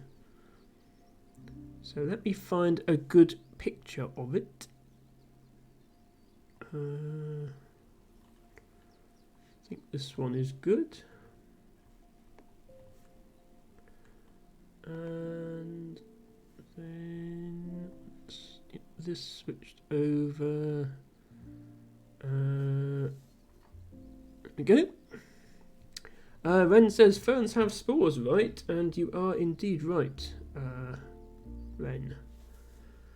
They are not flowering plants. They are in fact older than flowering plants. A lot of fern species are pretty much more or less unchanged since the era of the dinosaurs, whereas flowering plants are entirely new since then.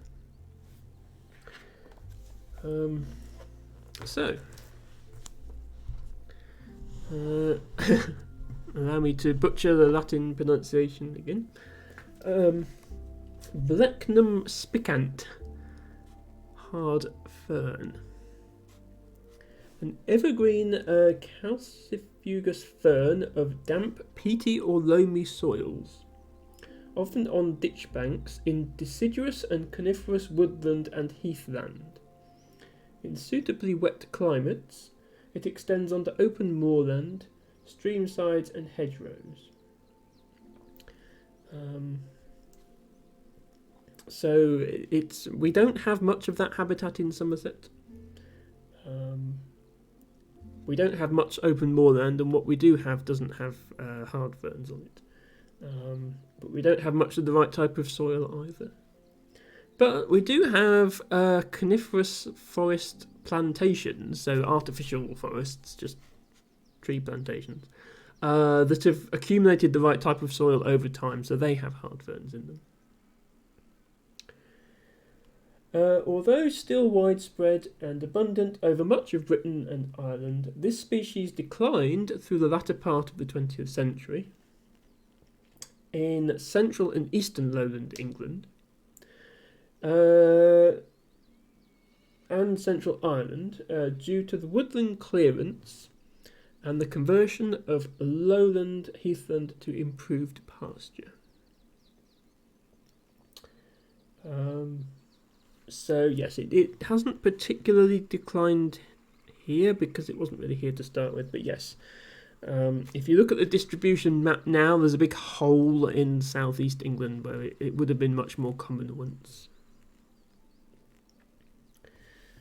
Let me becoming something of a tradition now that I show the distribution map as well as reading the species account, so let's do that as well.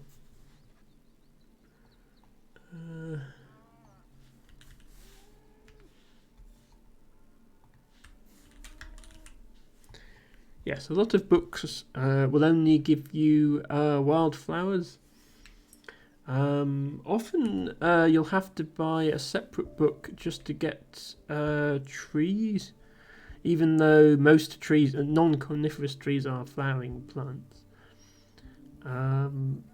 You then have to buy a separate book for ferns, and often wildflower books will omit grasses as well, even though a grass is a flowering plant. So you end up buying 3 or 4 books instead of just one. Here is the distribution of hard ferns. Let's fix this so it just shows the actual locations where they are. So dependent on the soil type, and as you can see, they do exist in Somerset up on the Mendips, and this band here, this is actually a band of coniferous forest plantation, so it's where there's the correct habitat for it. But it's much more abundant in other parts of the country, as you can see. And yes, almost entirely absent from the southeast, apart from sort of southwest London. So people have been making fern puns in chat. I would have expected no less.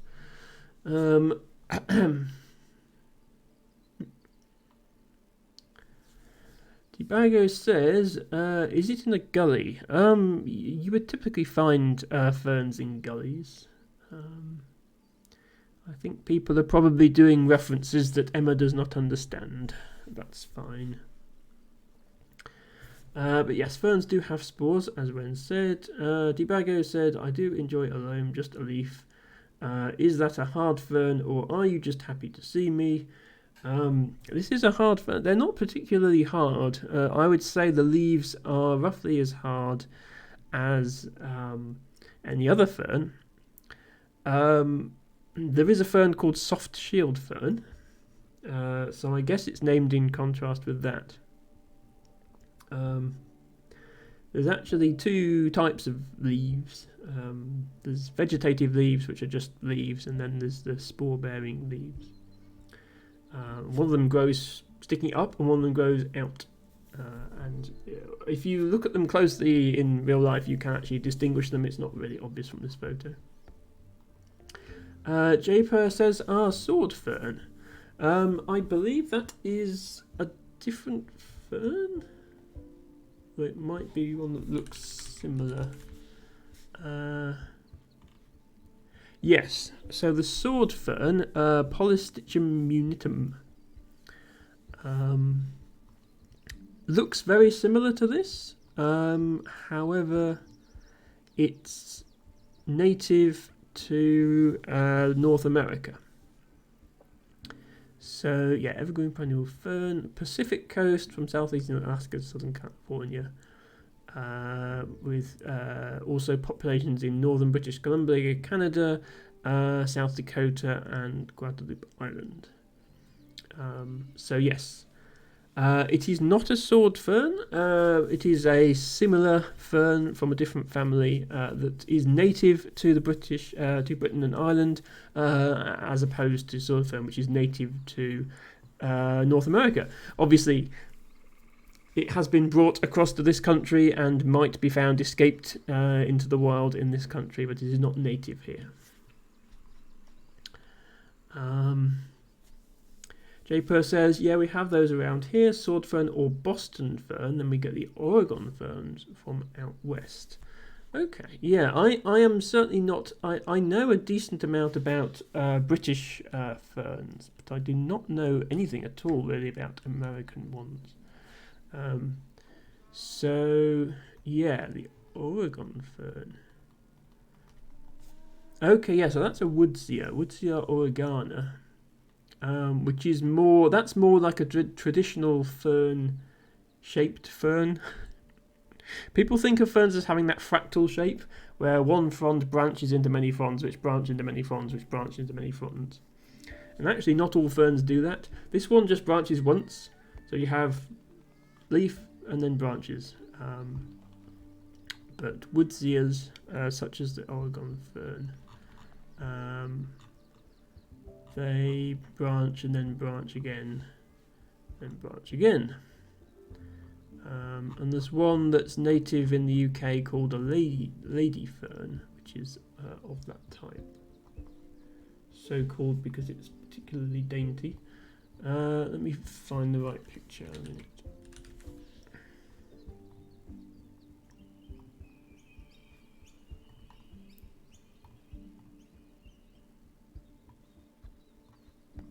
There we go. So you can see that each leaf branches again.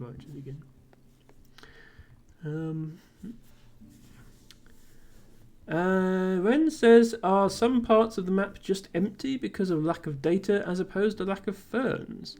There is certainly a lot of empty. The recording is patchy, certainly. Let me just demonstrate that quickly. I did show this on my last stream. If you search for something like dandelion, which obviously grows everywhere, and then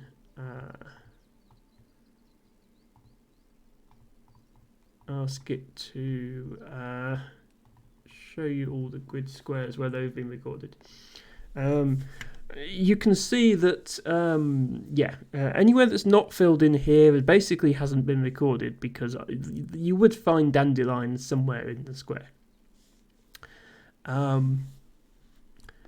So there are definitely holes in the record. But yeah, so the fact that there are no records for hard fern at all in the entire sort of central England, South central England, not the Midlands. The home counties, I guess, this area. The fact that there's no records at all means that it's very unlikely that there are any. The odds that every single example of one has been overlooked are pretty low. But yes, in some areas there definitely is an issue of lack of data. The south coast down here, for example. This county just does not have much data submitted for it, and there are large areas where we really don't know what grows there. Anyway, Jan says change into the botany category. I am just about to go back to Dorf Romantic now. I would change into the botany category if we were going for longer on the botany theme, but since this is just a channel point redemption that I do, as a sort of interlude to every stream, I don't bother changing the category. But thank you for pointing it out, Jan. Japer works as a flower wholesaler. That's very cool, Japer. So yes, we are we're on two different sides of the same thing, I guess, because firstly I deal with British plants, but also I deal with wildflowers, not garden plants. So I can't pick them and sell them. I have to go out in the field and find them. But yes, we are on two edges of the botany as a thing. Most of your stuff comes from South America via Florida, some from Canada, Western US and Holland. Yes, that makes perfect sense. And a lot of garden plants in the UK are imported. And a lot of the plants I have to record are non-native, because we do record everything we find growing in the wild, whether it is native or not. But we try to focus on the native plants because those are the ones that habitat is at risk that we're trying to conserve. So that's the important part. The non-native ones, we're just trying to see. Oh, look how far it's spread. Yes, Japer. Yes, you're a wholesaler. You don't sell directly. You sell to the shops that sell them. Yes, that makes sense. Jan says, I was just curious if that category even exists. I believe there is not a botany category, but there is a science and technology category, which I have used before when doing longer botany segments. I don't think it would be worth having a botany category just for my streams, because I don't think anyone else is streaming it. Anyway, let us resume our dwarfing. Maybe we can get to 750,000 today. That would be quite a milestone to aim for. So let's see if we can manage that. I can officially say I'm 3/4 of the way to my goal at that point. Having spent 62 hours in this map, that would mean potentially another 20 hours still to come, although a lot of that was spent idle, I think. So it's not quite as bad as it looks, hopefully.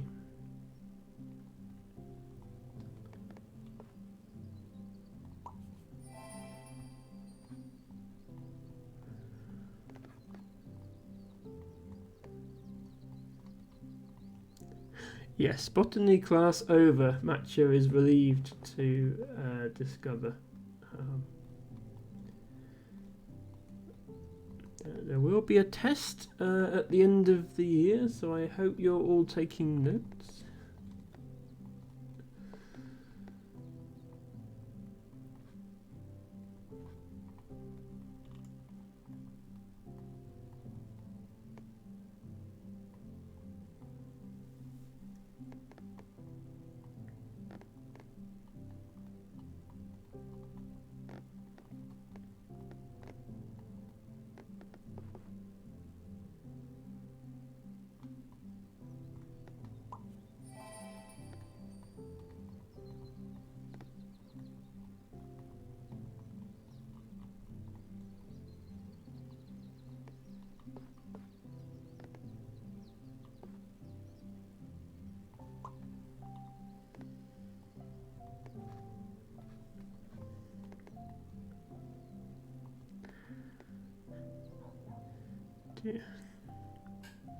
Tibago is frantically note-taking.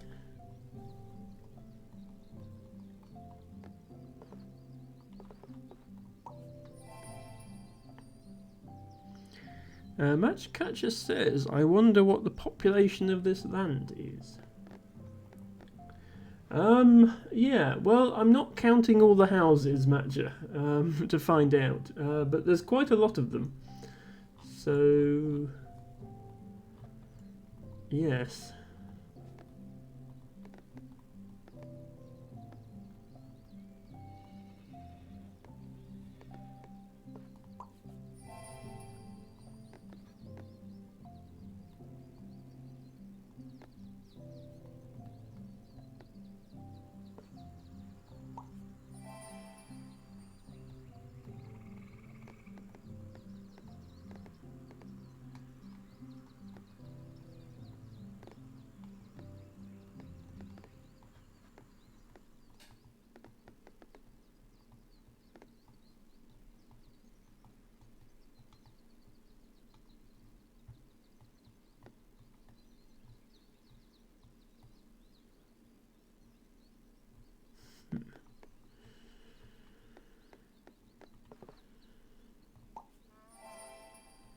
about trying to fill in these areas of railway somehow. Because I've left a lot of gaps.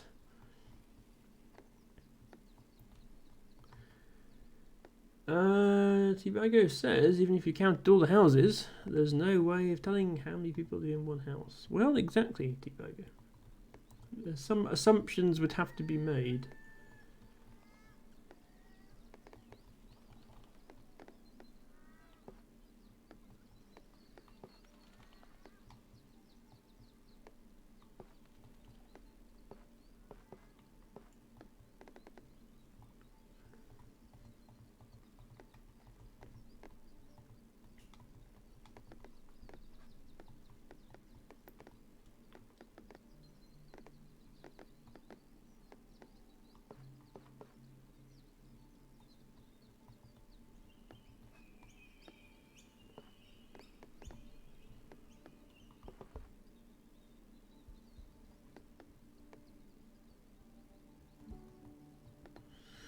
Well, there's lots of places where this piece almost fits, but nowhere where it actually fits, which is unfortunate.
We've made it to 740,000, so that's progress.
that not fit there? It looks like it should, but it just doesn't quite.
Matchakacha says what it looks like on the outside.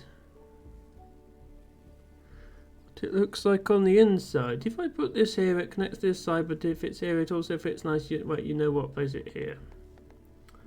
That's fairly accurate, Matcha. Yes, I agree with that sentiment.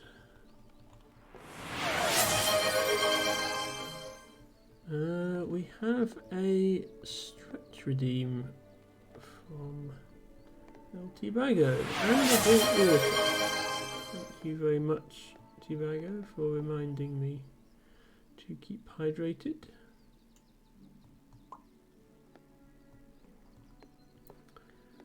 Okay, let me just place this piece and then I will be with you.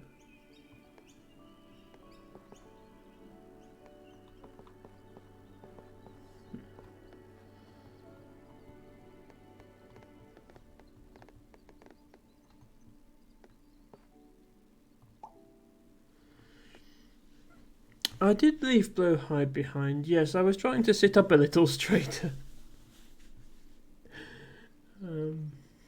My redemption does only guarantee half an hour of Blowhigh, and I think you got about an hour and 20 minutes of Blowhigh, which is quite a lot of Blowhigh.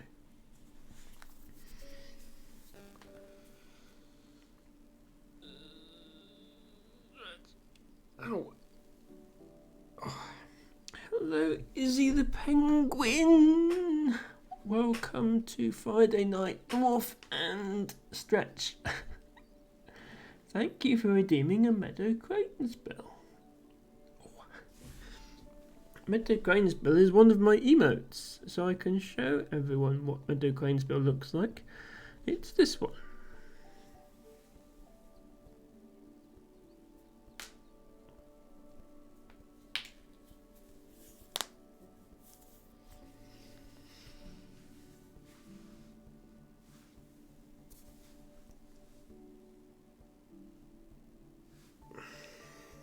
Yeah. This is why people make nasty comments about my hair. You can see that there's nothing actually under there, but I do my best to do the most feminine looking thing I can, and you're just going to have to live with that, unfortunately.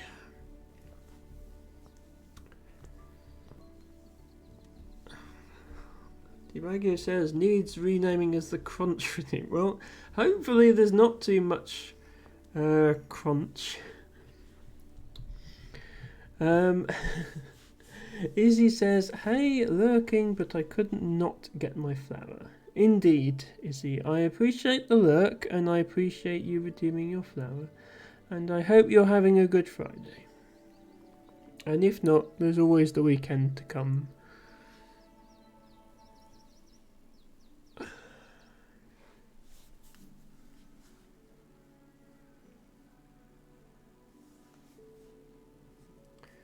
Catcher says there's always a different tone for your greetings. I mean, I try to say hi to people in a nice way.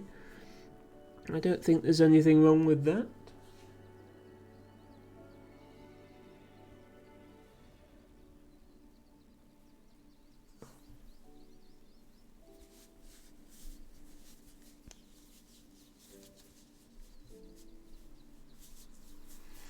Mashed cachet, as you are.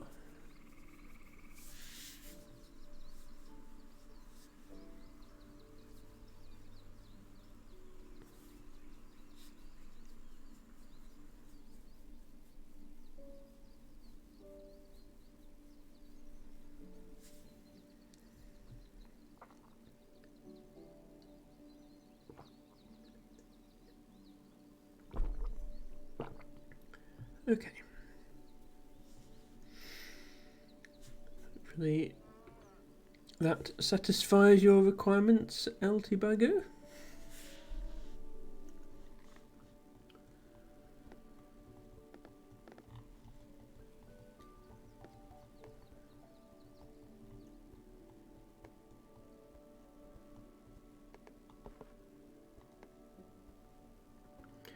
Matchcatcher says, oh no, forgot to have my daily listen to the stream start music.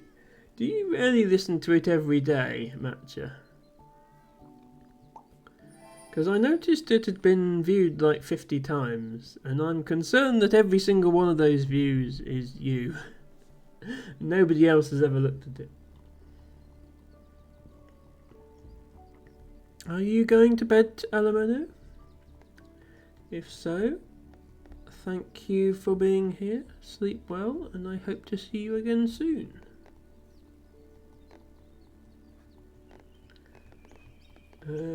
Tibago suggests Mashia Cashier to add to the Matcha-Catcher redemptions. Is there anywhere I can actually put this that doesn't immediately fail? No, I'm not building a whole separate railway just for this one quest, so it can go here. And the menu says, still awake, adrenaline finally worn off. Okay, well, yeah, if you need to drop out of the stream, no worries. I appreciate time zones are unfortunately a thing, and different people are watching at different times. Right, you can't see this, but I'm just going to edit the code for the bot. To add Mashia and Cashier as potential options. Obviously, it's a random selection, so there's no guarantee that you'll get it. Macho Cacho. Yeah, let's add that one as well. Macho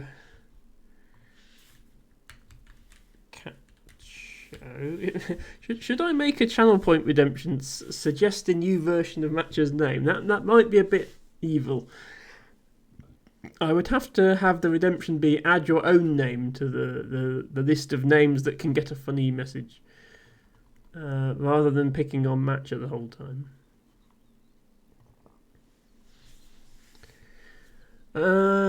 And then Menu says, I think it's probably already dark where you are. It is indeed. It is currently 10:15 in the evening here.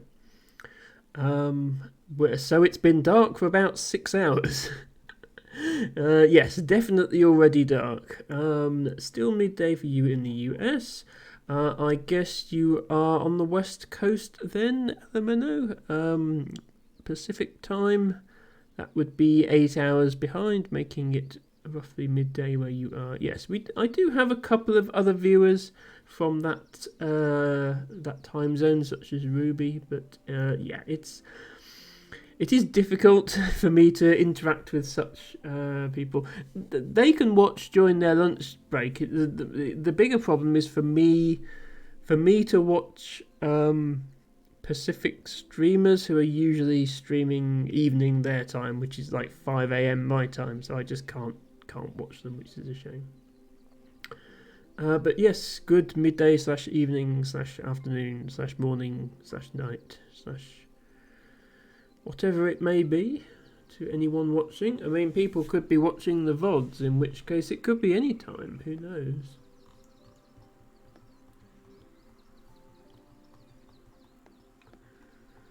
People do apparently watch my VODs, believe it or not. Not sure why, but Twitch insists that the VODs have views on them, so somebody must be watching.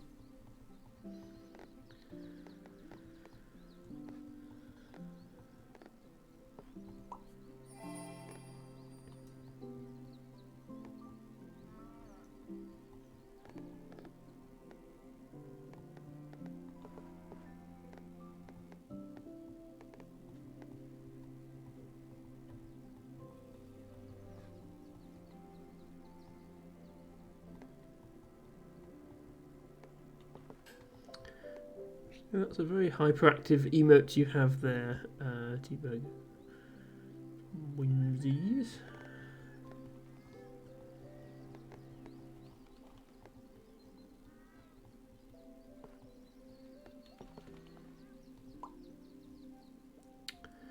Manu says you typically stream 3 to 4 hours from now, so couldn't blame you for sleeping. Yes, I am following you, Alamano. And if I am ever around when you're live, I will drop into one of your streams. I can't make any promises, I'm afraid.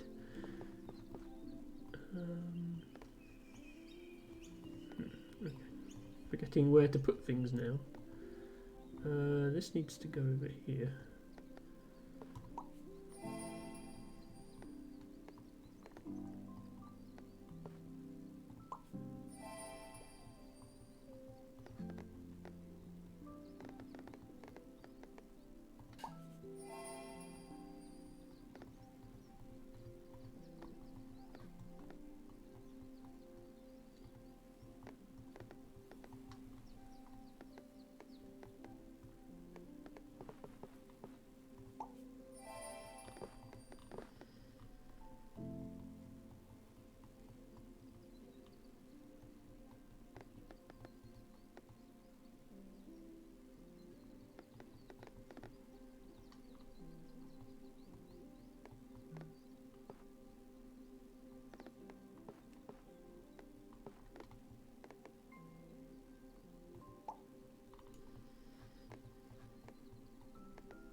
Much Catcher says, when placing a tile, half of the map glows up.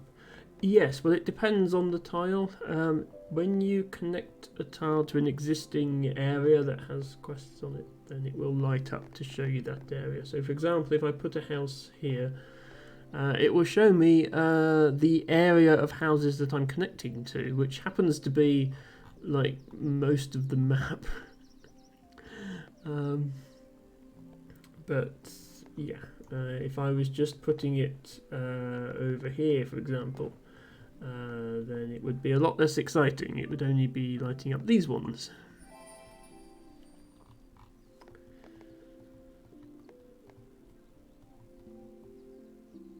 It might be, as the map gets really big, it's probably going to be a good idea for me to try to close off the big areas and keep areas small, because there's quite a bit of lag when it has to light up a big area like that.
Tibago says, Emma, you heard of Islands of Insight?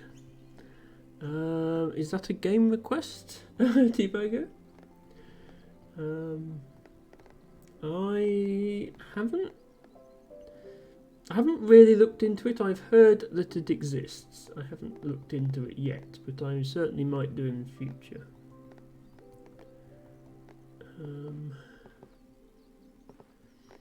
As things currently stand, I have the request of Spiritfarer from Ruby, which I will be playing once it's in a Steam sale. And I also have Mika and the Witch's Mountain as a game request from El Tibago. Plus, I have Fez, which is a puzzle platformer, which was gifted to me by Ren. And so that will be the next one I play when I start a new game. So I do have quite a lot in the pipeline as far as new games goes. Obviously, on top of that, I've got all the things that I already own that I was planning to play anyway. So if you would like me to play Islands of Insight, then it might be a few months before I get round to it, but I can certainly add it to my list.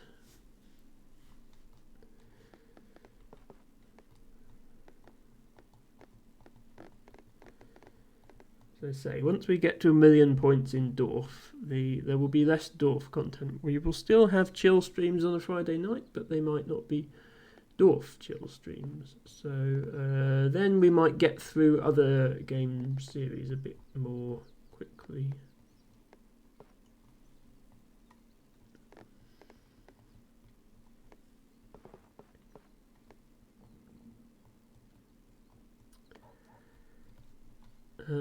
El Tibago says it's being advertised as the biggest ever puzzle game, but it looks like an MMO type game to me. I'm not sure if that's interesting to you. Okay, well, is the intention to create an MMO puzzle game? That's certainly not a genre combination that I've seen before. At least not one that's been tried successfully before. But best of luck to them if that's what they're doing. And I mean, if you think it's good, I can certainly give it a go.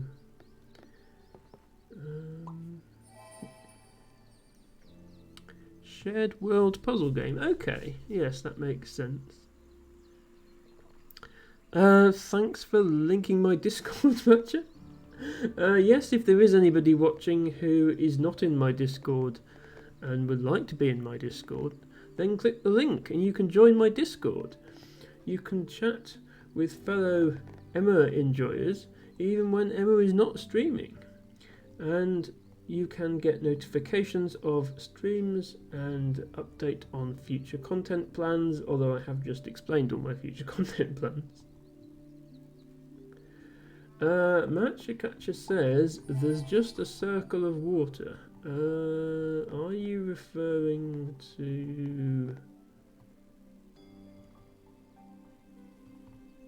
this?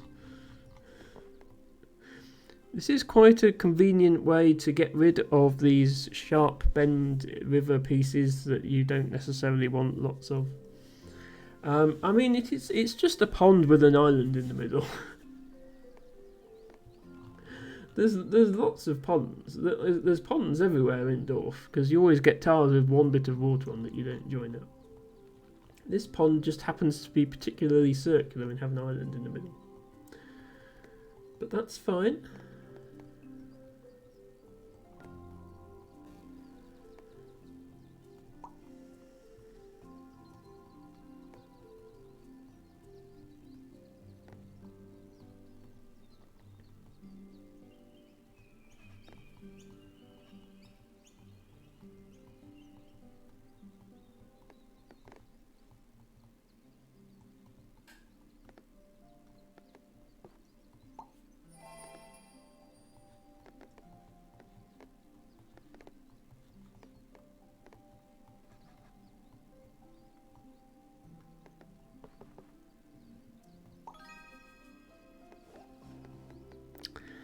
Says, imagine a lone boat there. Yes, well, I wouldn't have put a boat. I wouldn't have put a quest on that pond because I would have failed the quest. And it only generates boats for quest tiles, so no need to worry about a boat getting stuck. But yes, it would be a bit unfortunate if I placed a quest there.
Antibago says, didn't we have that donut pond in the other game too? And which other game are you referring to, Antibago?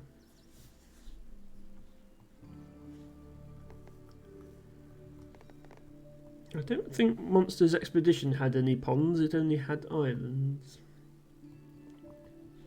Tetrabot didn't have any ponds because it only had cubic water. What other games have we played?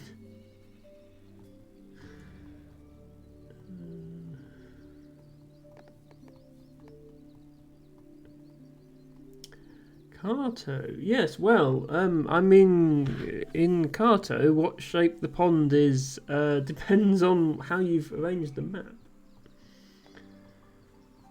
But yes, I believe there was a donut pond at one point. Jam creatures. Yes, well, the jam creatures didn't have a pond. As I say, their water is made out of blocks. It's Minecraft water.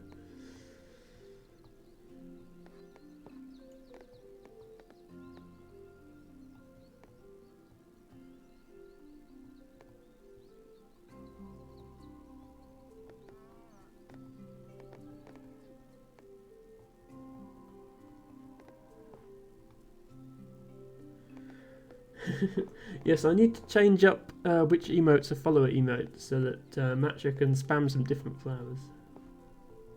He's been doing those same too for a lot of streams now.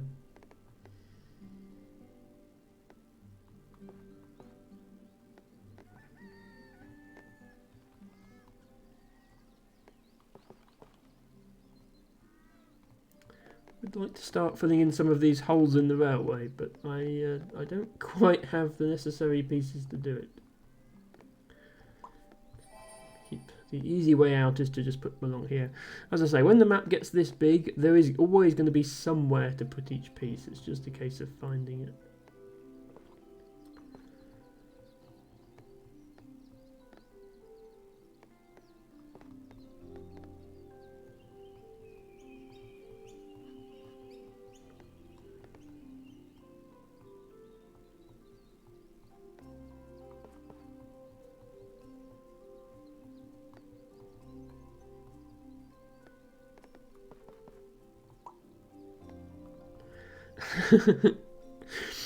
Debago digging through every other flower emote that he has.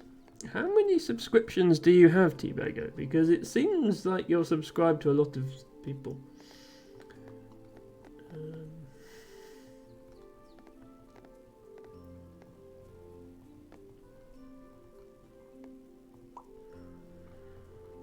Not sure where this river is going.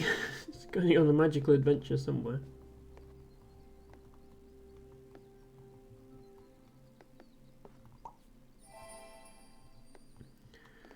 5 subs, 12 gifts. Oh, I don't think I've ever had that ratio of gifts to subs, T-Bago. I don't think I've ever had more gift subs than I have normal subs. Clearly, I need to start hanging out in streams with more generous gifters in them. I have to buy my own subs. I suppose there are those, especially big streamers, aren't there, where people just drop, like hundreds of gift subs, and then even though it's a big stream, pretty much everybody ends up subscribed. Hot tip: gifts are weighted to new viewers. Ah, that explains it then. Yeah, most streams I watch, I've been watching for a long time, unless they are actually a new streamer. So basically, you just need to go and bounce around a bunch of new streams until I get a gift sub in one of them, and then whichever one I get the gift sub in, I'll stick in that one for a month. Yeah, I didn't realise that, T-Bago, so thanks for clarifying. And yeah, that doesn't really match with my viewing habits, unfortunately.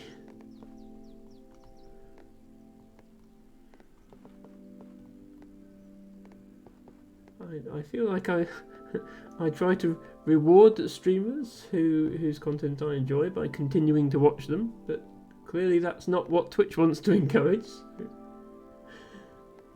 We shall see.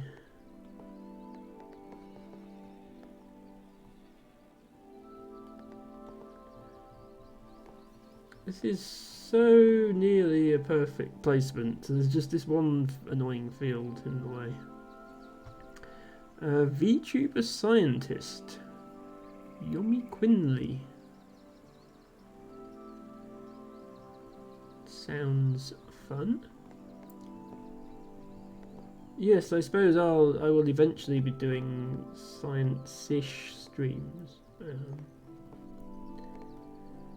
But yes, I know there are dedicated channels that do that sort of thing. They're going to be much better at it than me. I don't tend to watch that sort of stream. They can definitely be interesting. I tend to just watch gaming streams because I think the point at which I'm watching Twitch, I'm too low energy for thinking, I guess. You feel bad for that house to have a huge hole next to it. Yeah, there's a lot of places with holes. I'm obviously not going to get 3,257 more houses for this quest, so at some point I just need to give up on it. One thing I do need to do is try and connect this quest to all these other house quests. Sorry, all these other tree quests, not house quests. I need to connect this one to this big new forest that I'm going to be building. But before I do that, I need to finish off this forest. So I should really be focusing my trees over here until that's done. So another quest. Right, this is a field. Yeah, that's a field there. I'm not going to place 908 fields, but I will still try to match the edge there. So I won't place that piece.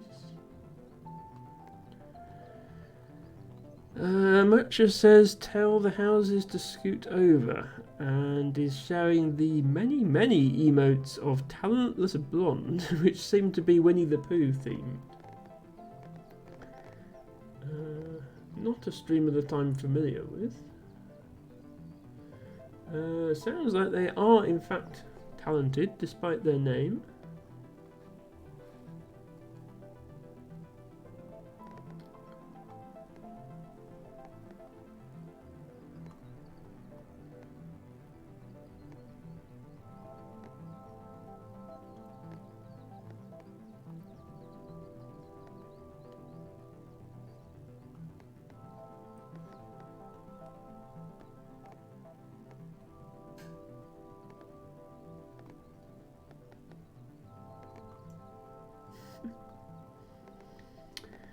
Yes, it's never a good sign when you've been round the entire map once and still can't find a good place for your tile.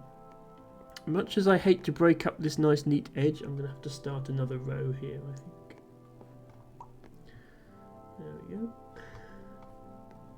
Has to be done eventually.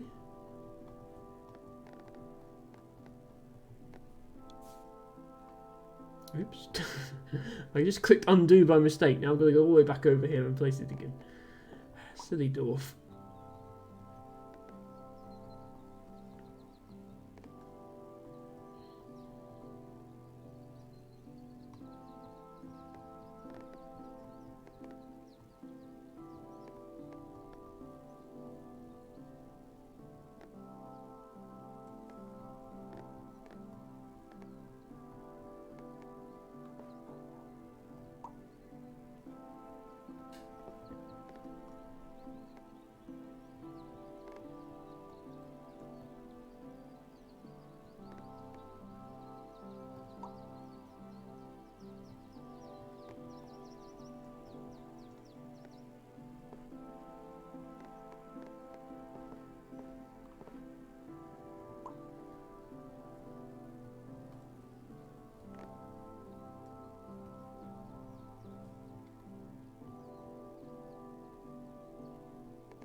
Tibogo says, the thing is, I hang out in some strange places, and those strange places raid into other strange places. And suddenly I can't hold all these emotes. Yeah, I should start hanging out in stranger places, perhaps. I think part of it is the sort of streams I tend to watch tend to be quite long streams. That means fewer raids. What I need to start doing is leaving my PC on overnight with Twitch up and seeing where I end up in the morning. It does rely on everybody raiding and not just ending stream to continue the chain of raids to different streamers. I have done that before and ended up in a completely a streamer a category I would never watch in a time zone I would never watch. It's quite fun to do that, I think.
Tibago says a lot of the bigger streamers don't raid these days too, I've noticed, which is a bit sad.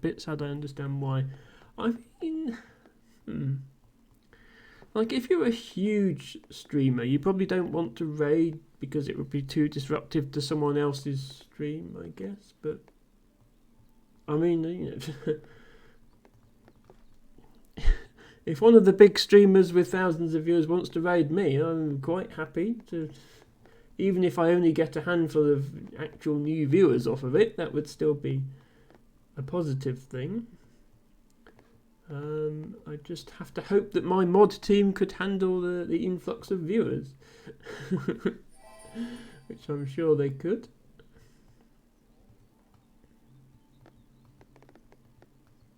But yeah, I think raids are a good thing, and everybody should raid. Just, I guess if you're you should try and raid other streams of the same size. So if you're a big stream, you should try and raid other big streams, because then they can deal with that number of viewers.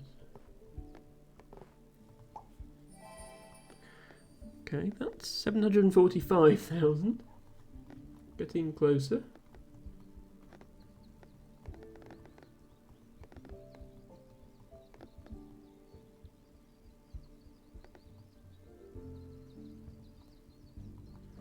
Yeah, I think I'm going to say that we're not going to get a perfect placement here and just do this and at least get 5 perfect placements from it.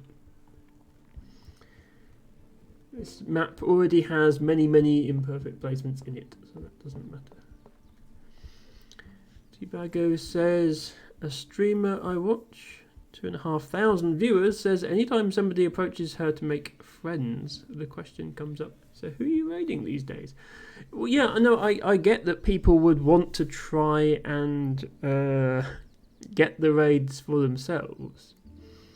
I understand that, but I'm saying, you know, that streamer should be completely free to raid whoever they want to, regardless of who may be trying to raid bait.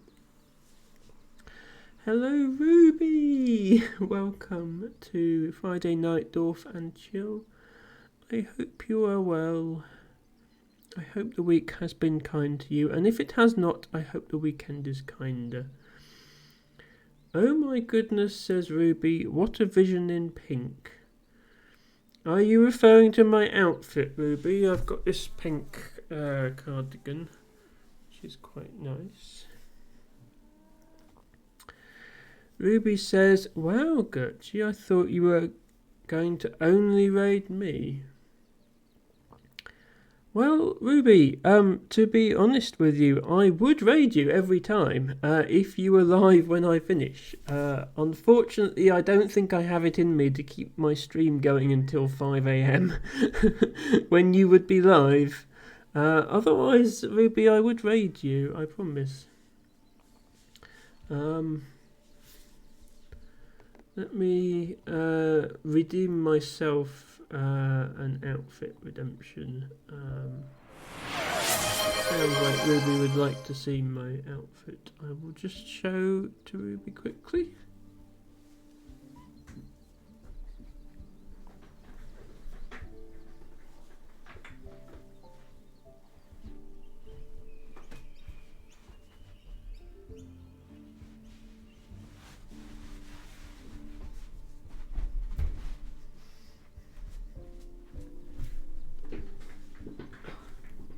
Yes, spinning is available at any time for the low price of 300 channel points.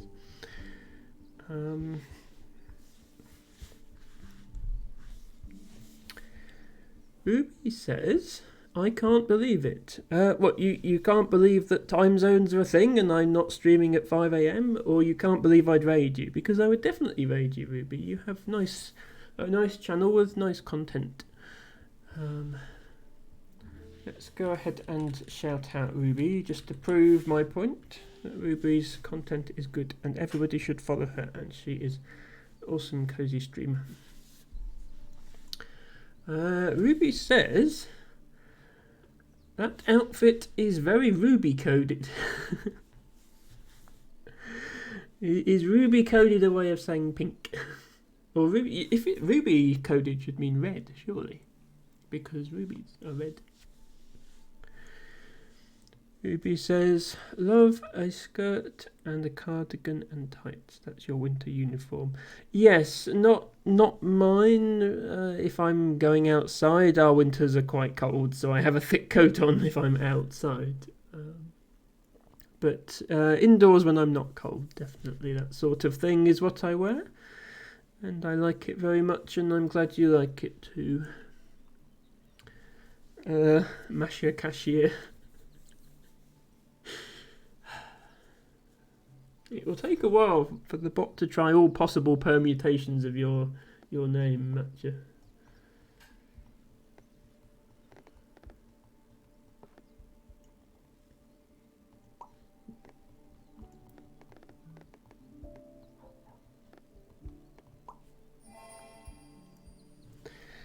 Hello, Carl. Welcome back. The game is going well. We did have a brief interlude to do some botany, but we are back in the game.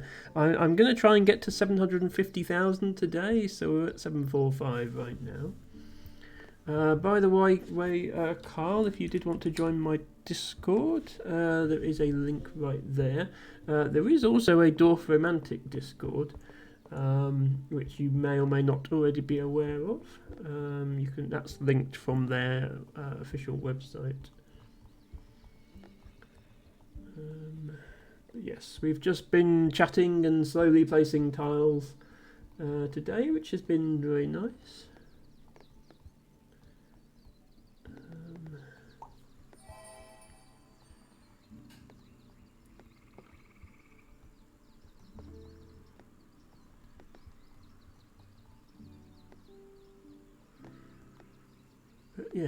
I usually stream for about 4 hours.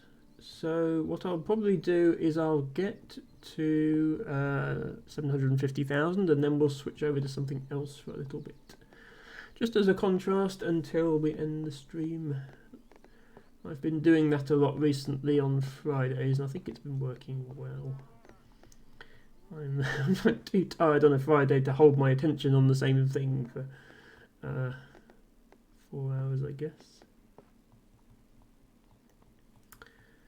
Let's see if this tile went somewhere. There we go.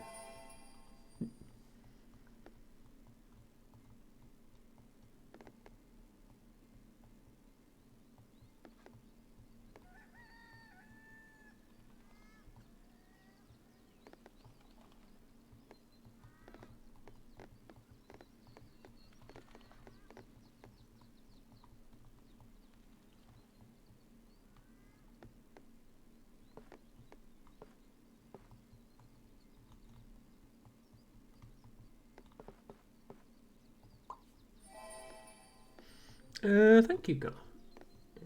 It's a good place to chat with people while I'm not streaming, and there are other Dorf players on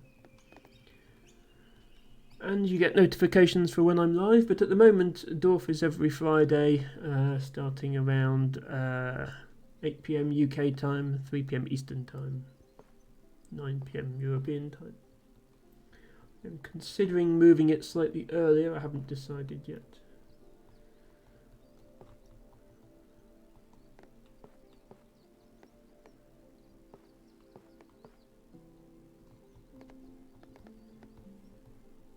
Carl says, what was the name of that software you used for planning your worlds again? Interested in trying it out for the same thing.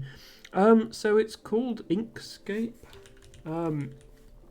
It's not really designed for that sort of thing. It's just a general purpose vector graphics drawing tool.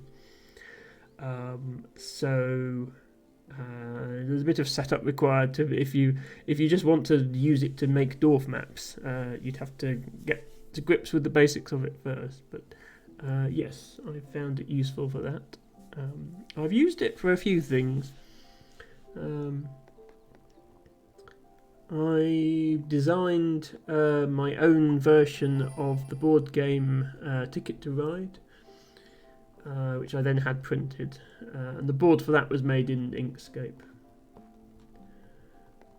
It's not particularly tricky to get familiar with, no. I'm sure there's tutorials online if you need them anyway. One thing I did do is set it up so it snapped to a grid of the hexagons. That wasn't obvious how to do that, but I managed to figure it out with a couple of Google searches.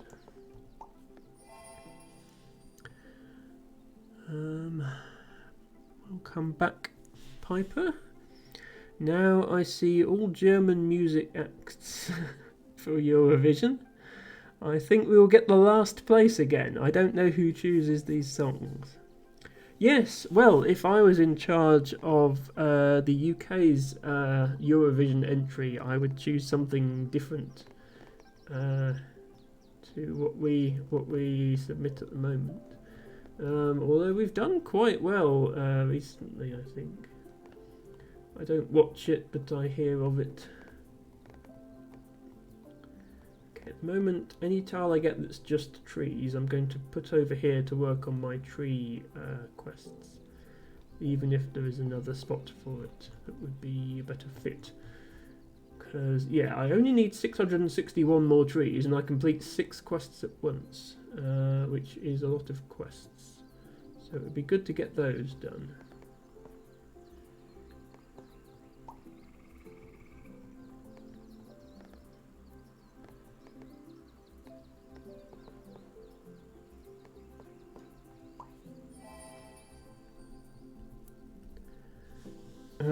Carl says maybe I'll give it a shot. Maybe I'll try it and decide I have no idea what I'm doing. Yeah, I mean you can just use any sort of drawing tool, or even just a pen and paper to draw out a plan for that sort of thing. The good thing about having something like what I've got set up was specifically I can move everything around after I've put it in place. Tobago says ours is not good. Yeah, that sounds about right. Piper says, always the same songs about pain and get stronger again. The last winner were always creative groups, but we'll see.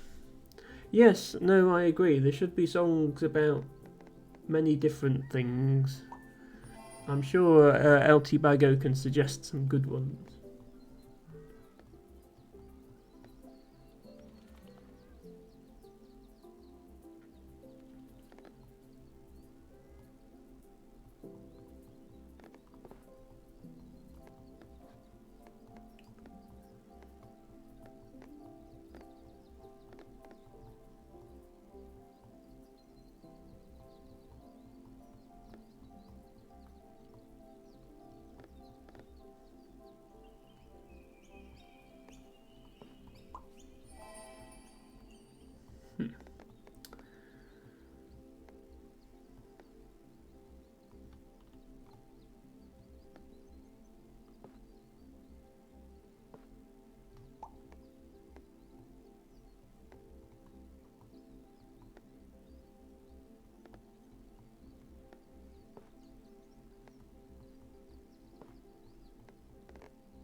Here we are. As a companion to the donut-shaped pond, here is a donut-shaped rail.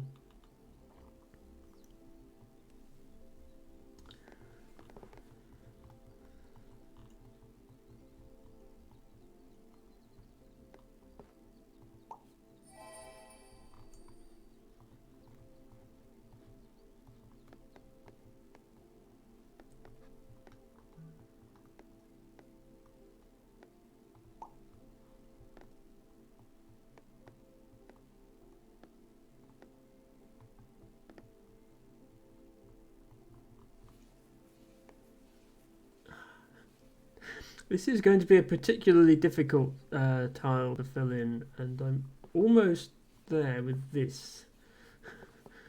It's just not quite matching, which is annoying.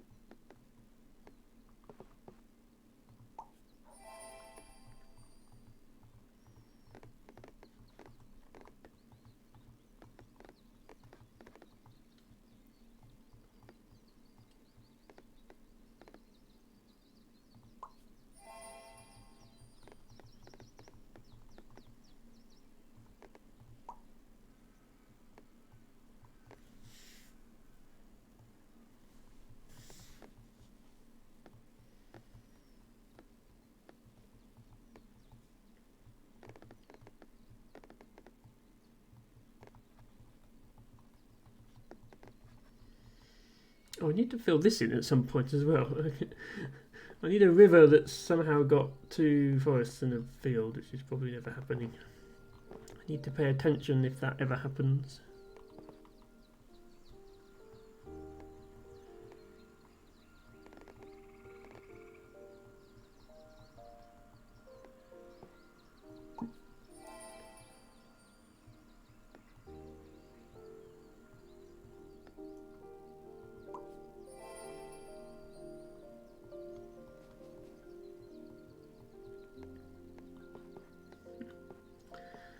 Do need a piece with a field on, but it can't be a quest as well. This needs to go over here. Join onto the big field so that I have some hope of completing this quest.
Piper says, remarkable how you keep the overview. Well, I don't claim to have remembered every position of every tile. There will have definitely been times when I should have used something to fill in one of these holes. Yeah, here there's lots of holes. I'm sure I've had these tiles and not realised. But yeah, I try and keep track of roughly what's going on. Yeah, early in the map I had this sort of special area where I put all the blank tiles, but that never really stuck. It became full of water instead. Now I'm putting the blank tiles over here.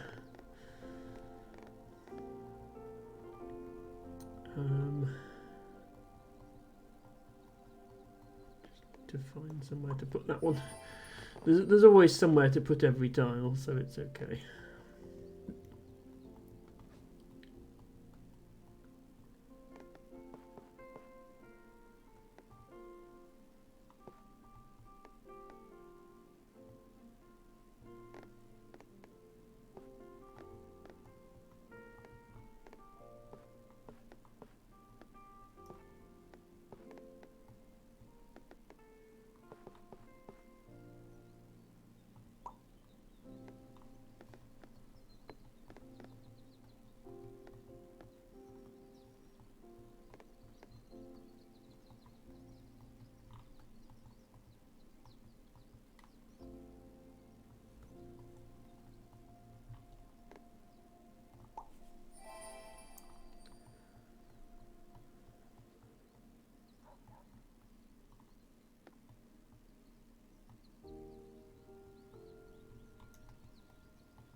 Finally, a house quest with a plus on it. I haven't had one of those for a very long time. Just wants the 3,948 houses then. I'll get right on that. So this is interesting. We were talking earlier about what's the population of the Dorf. Now, obviously there are many areas of disconnected islands of houses, as well as this main town. But if we count just that main town, it currently has 3948 minus 210, so 3738 houses. We look up, if we assume that this is based in Germany, because the game is German and is called Dorf Romantic. If we look up average household size in Germany, and apparently that's 2 people per household. So we do 2 times 3738, and we estimate the population of our Dorf at 7,476, but that is only the big Dorf town here. The whole map is obviously much bigger than that. So there we go. Since you asked earlier, that's my estimate for the Dorf size.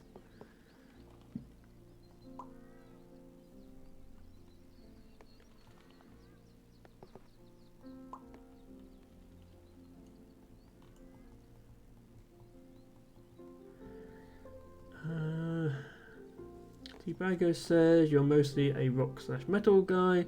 Not really a fan of that pop style of Eurovision. Yes, I gathered that, T-Bagger, and I can understand that. Yes. Got to pick up those goths somewhere, I guess. I'm kidding. I realise you appreciate the music itself as well.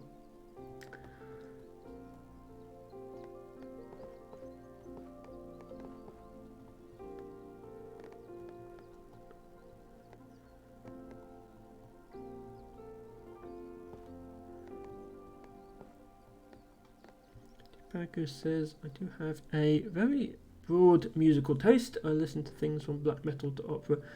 Yeah, I have a fairly broad musical taste. I do listen. I just think if something sounds nice, I'll listen to it, I suppose. The only real thing I think. There are some genres I don't particularly like because I don't think they sound very good. That's all. I realise that is a subjective opinion and other people might disagree.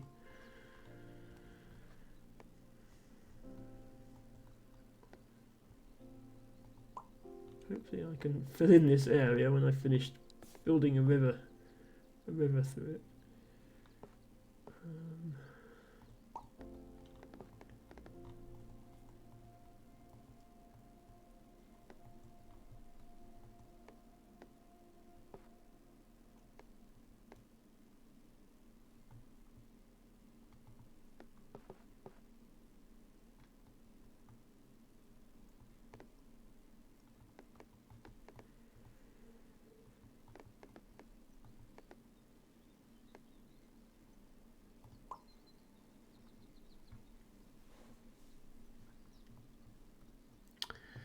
Okay, Piper is finally going to bed. Good night, Piper. Thank you for being here twice. Enjoy the rest of your weekend, and I hope to see you again soon.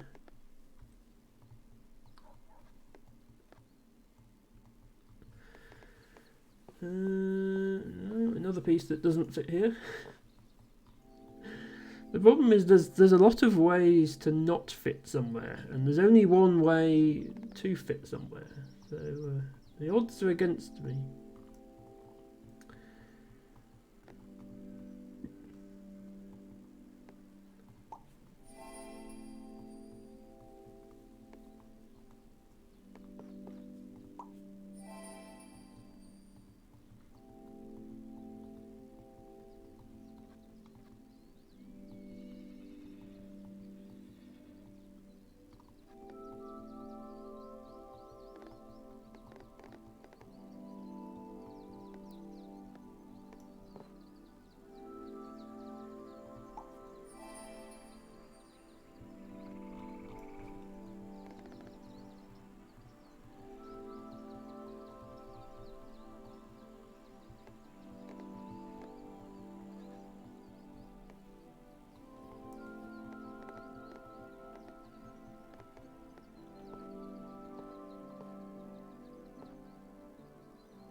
Best feeling, placing a tile on it saying perfect plus 50.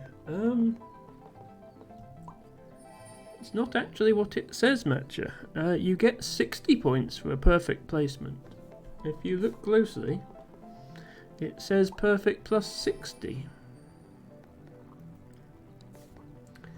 And the best possible feeling is dropping a tile into a hole with 6 other perfectly placed tiles around it, because then it says perfect plus 60 7 times at once. That is the single best feeling in all of Dorf.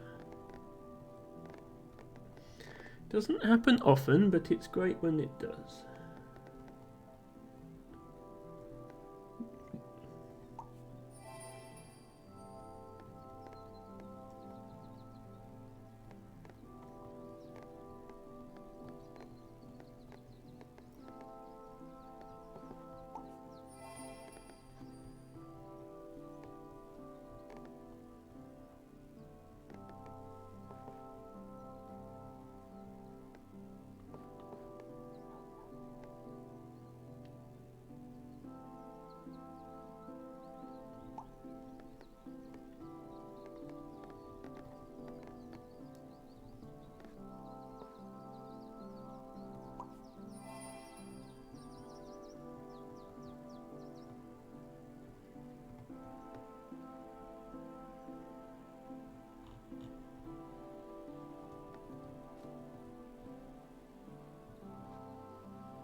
Another fixed sized quest, fortunately it's a big one. I think I can just put this anywhere. It'll be okay.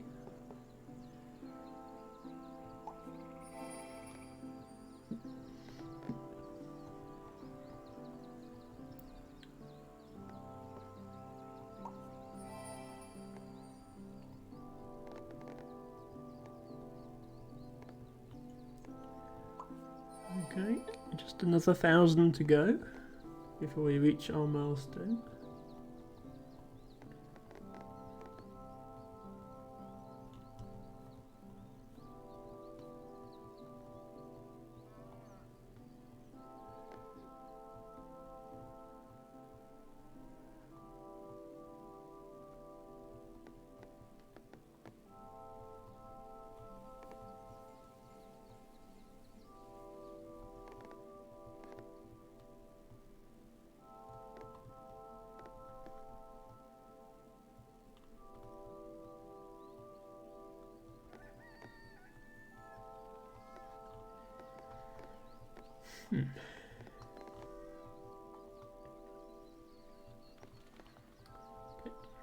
It's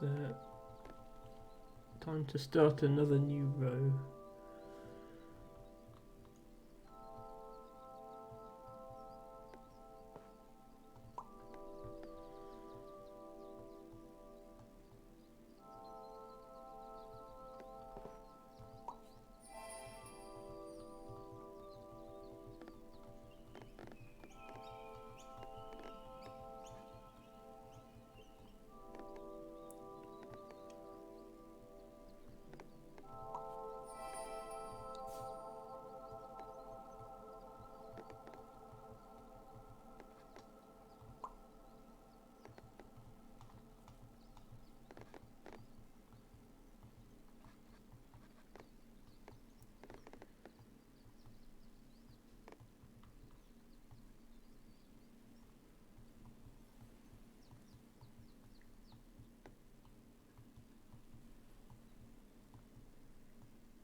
Okay, looks like we're about to get there.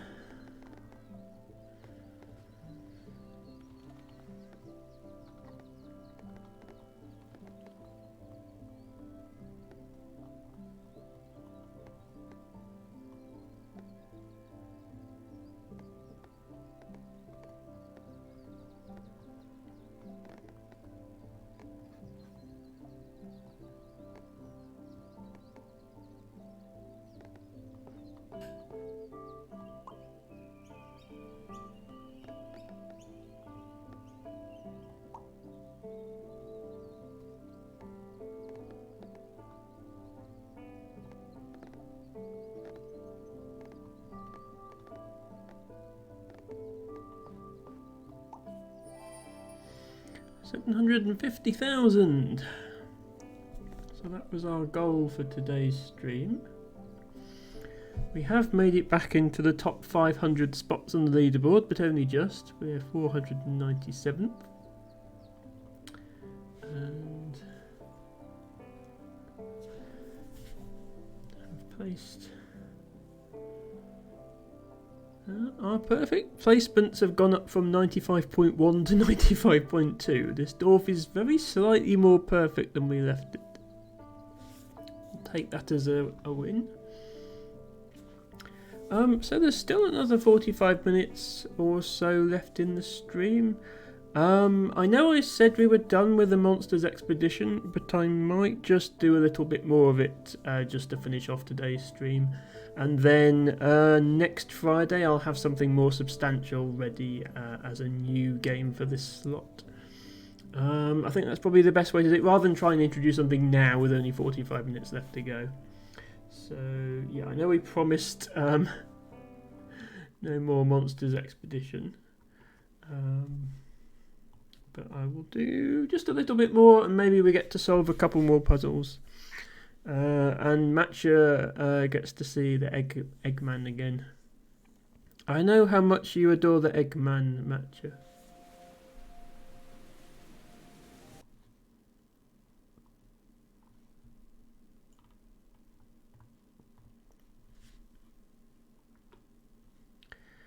So this time I will switch the game category over.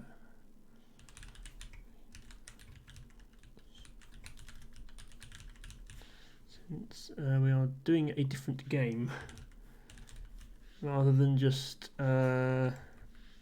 temporary change of thing. There we go.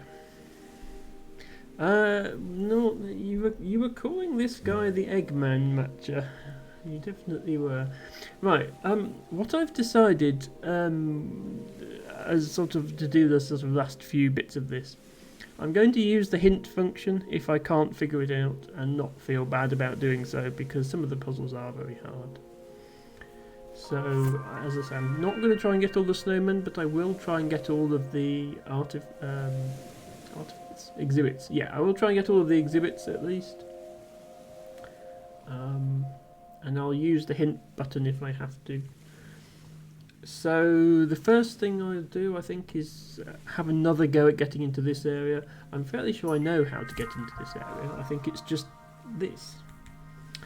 By the way, let me know if the sound is okay. I think I've got this game left on the correct sound level for streaming, but let me know if it's wrong. So yeah, I could not figure out this level before. I think you need to build a bridge here. I think this can only go in sideways like that. But if you could... Like, I don't think you can build a vertical log here, but I think if you can put two horizontal logs here, that would work. You can certainly get a horizontal log here. But what do you do with these other trees then?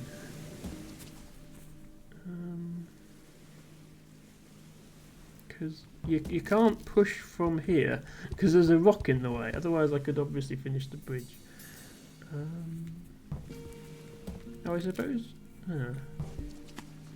Can I get both logs? Yeah, can I get both logs there and then roll? Okay, there we go. So we're in the new area. Let's see if we can solve any of these other puzzles, and then we might get some new exhibits.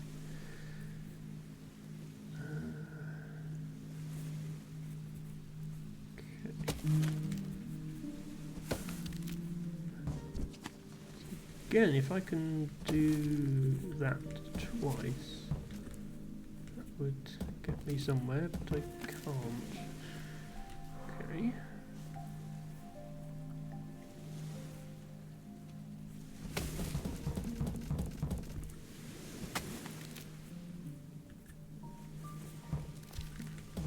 So anywhere I can get this so that I can roll it like I just did.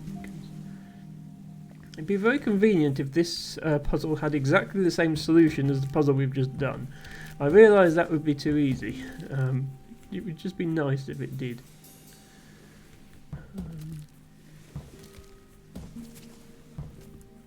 Yeah, I don't think this is going to work there. So instead, what if we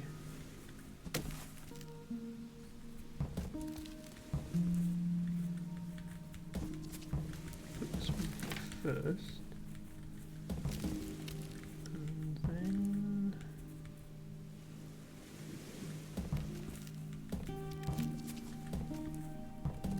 put this one here. Yeah, there we are. Just make a double raft that gets us across.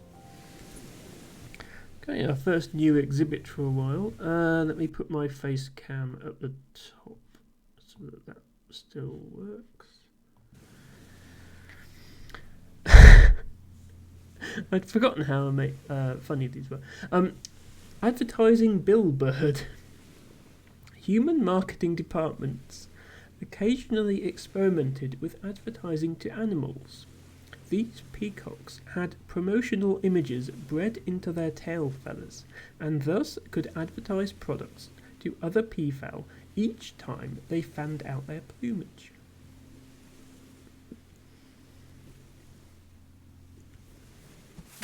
Okay, that's just going to lead us back to where we've already unlocked.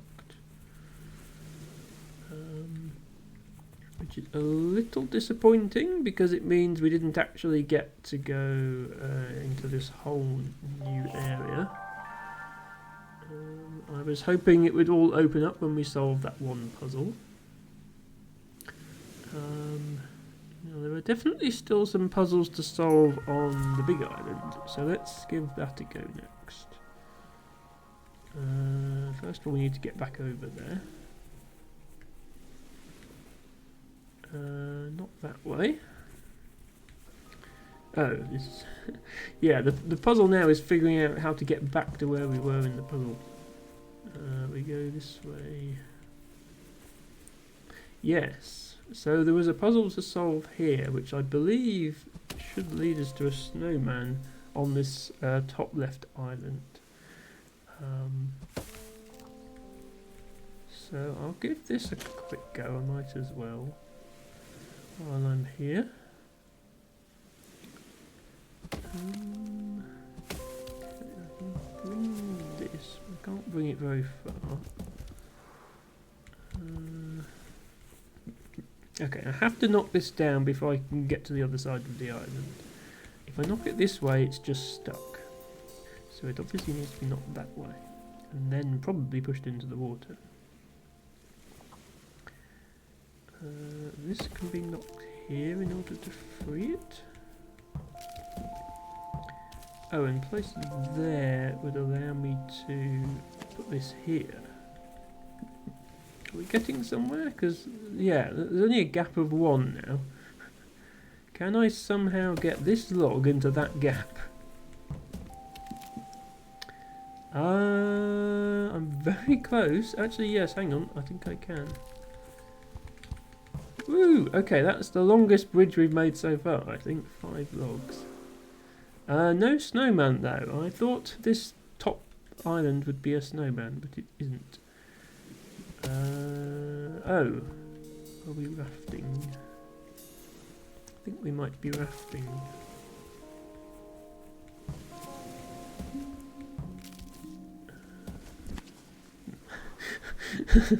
This island looks too small to be difficult, but I think it's managing to be difficult anyway. I think it's precisely because we're constrained for space that it's a challenge.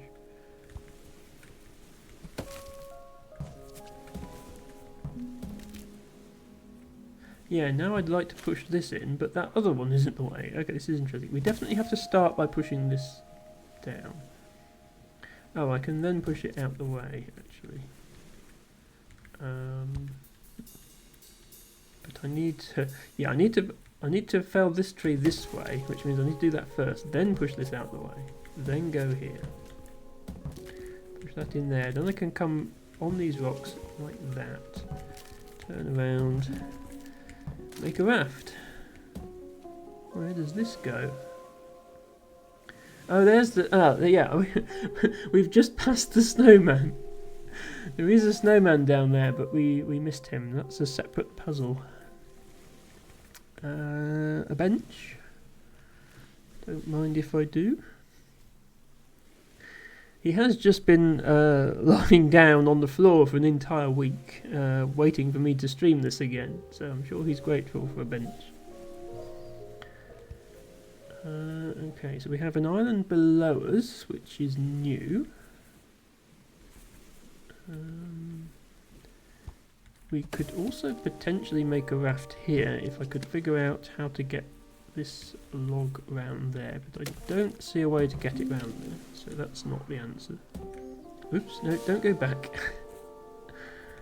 I think we need to make a bridge here, or maybe even here.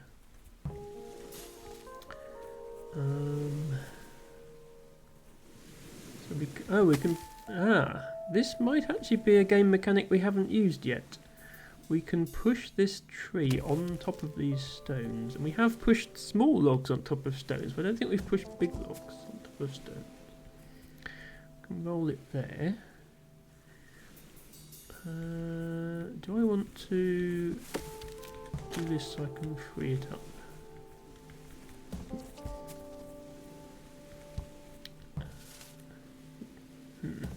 Actually, no, that's not working how I remembered. Matcha Catcher says snowmans in this game don't melt. That's true. They are found throughout the map in all climates, and they seem quite happy there.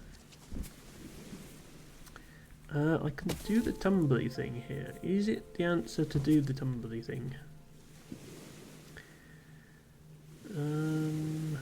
I mean, this is still stuck. It's wedged between a rock and a stump. There doesn't seem to be any way to have it not be wedged between a rock and a stump, despite this now being here.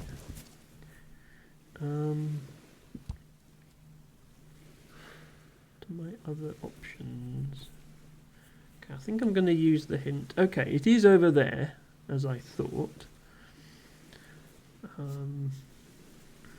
The question is, how on earth do we get it over there? It has to be pushed down vertically, because you can't rotate to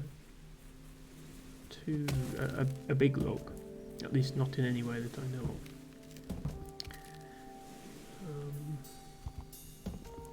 And I can't get on these rocks in order to push it upwards without something connecting here. And this, I can't get from this stump to these rocks in just one log. So we have to do this first.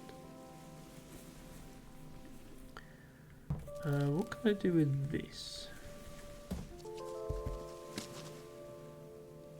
Oh, okay, that is actually a new game mechanic. I didn't realise that this log would just roll straight over the top of this one. If you think about it physically, it shouldn't work. It should fall down, but no, it just rolls flat across that log. Wow, I did not expect to be finding new game mechanics at this stage. Well, I'm glad I got the satisfaction of solving that puzzle, so I'm glad I came back to this. Okay, we even have another post box. Guess we're heading to this island. So this looks like this is our way into the this is our way into the remaining big area of cloud here, which is a good sign.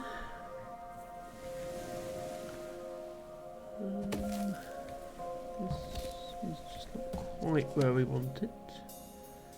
I don't think there's any way to bring this other log with me from the top island. I don't think this is going to move anywhere.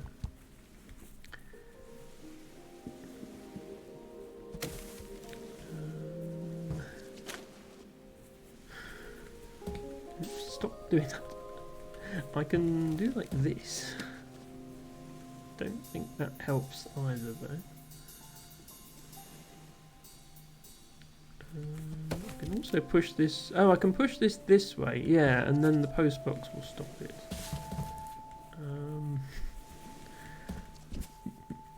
With a lot of faffing around, we can actually get it into position here. Okay, there we go.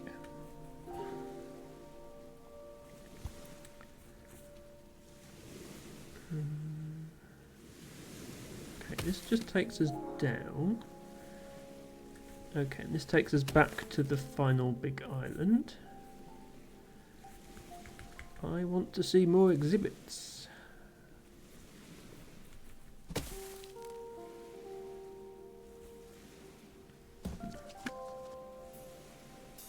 Oh, if I push this way, I can do this. Access this area.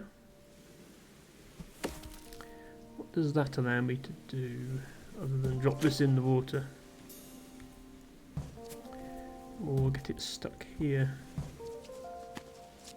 Actually, yeah, if I could drop them both there, that must be it. If I can drop them both there, that would be the answer. So how do I push this up one?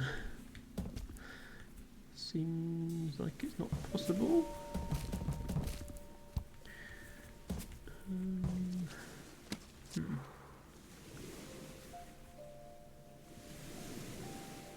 Unless I need two horizontal logs somehow. No, because then I can't get around to this one.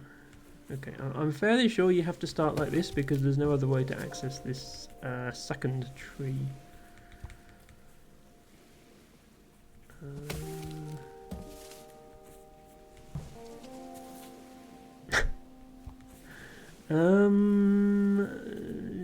Is this somehow the answer? No, it isn't. Oh, we push it to here and then down. Duh. Okay. That was the answer all along. New island. Interesting rock formation below us. So possibly we're making a raft here, although I can't think where it would go. It seems like it would just slam straight into these rocks. I think I'll try it anyway, because I don't have a better idea. Oh, except this immediately gets stuck. Okay, how do we use this log?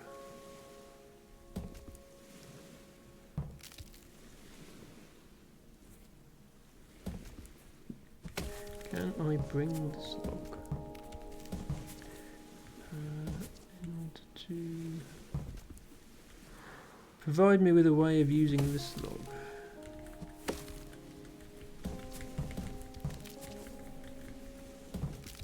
Yep, once again the answer is the tumbly thing. The answer has so often been the tumbly thing. But yeah, I mean, I wouldn't say this game is overusing its game mechanics. It's definitely stayed fresh. Okay, we need to bring this one first and this one second. Or we need to find a way to get this one standing up like that.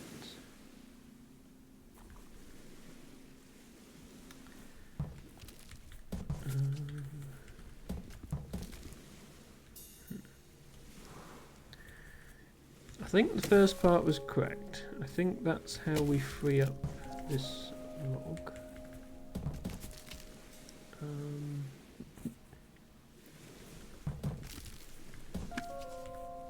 And yeah, trying to use this one first doesn't work because of that. trying to use this one first doesn't work because of that. So after getting this one here, we somehow still need to use this one first. Seems difficult.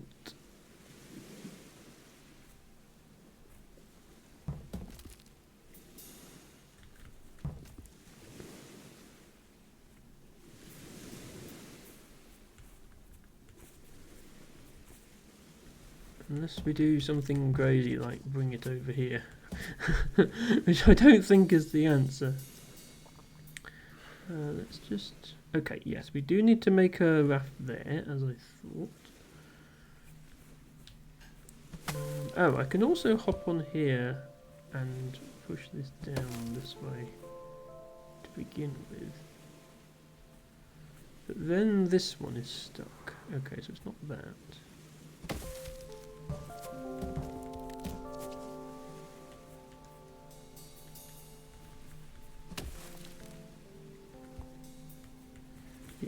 I still think we're starting off correctly here by doing this.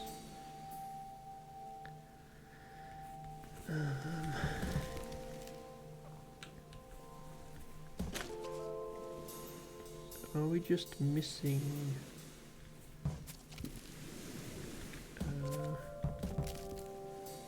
yeah, we're just missing something we can do with this log afterwards.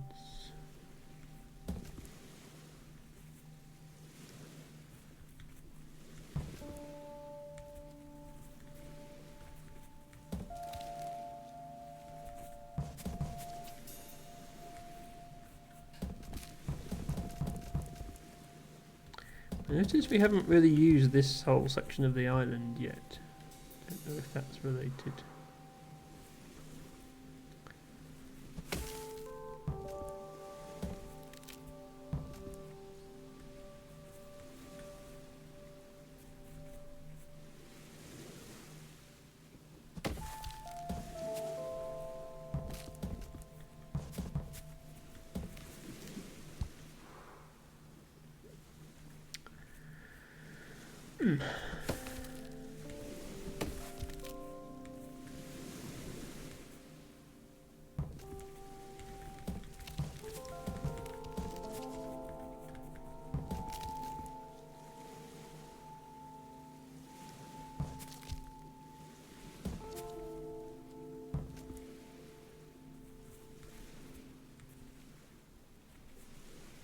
It'd be nice if I could just sneak behind this one somehow.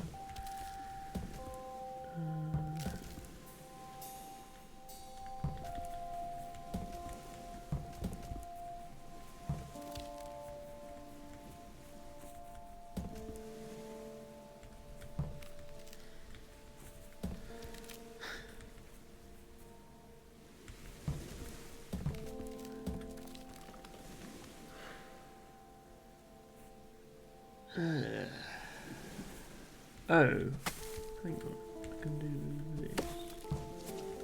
Oh, is this the answer?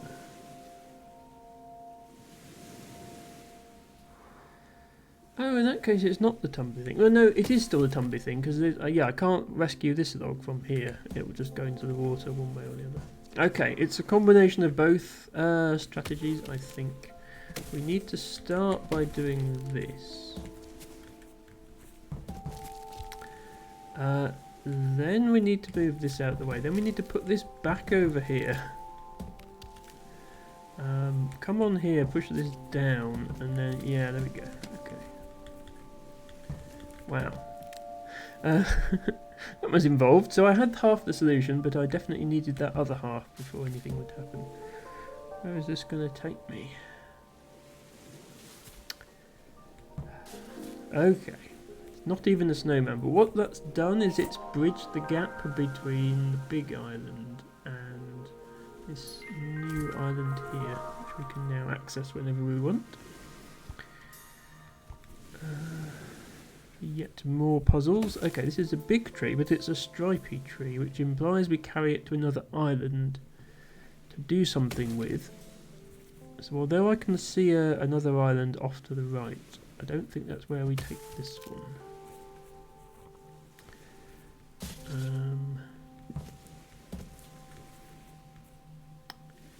Oh, yeah. If we had a bridge... Yeah, if we had a bridge here... If we had a bridge just here, we could roll the log over to this other island. Maybe that's the answer. Okay, we need a little assistance to push it in, but now... Wait, now I can't push the log again. Oh, yes I can. Now I have to do this. And then this. Okay. We've taken the log to another island, as it told us to do by being stripy, and that turned out to be the right solution, so that's good. I'm definitely noticing a lack of exhibits here.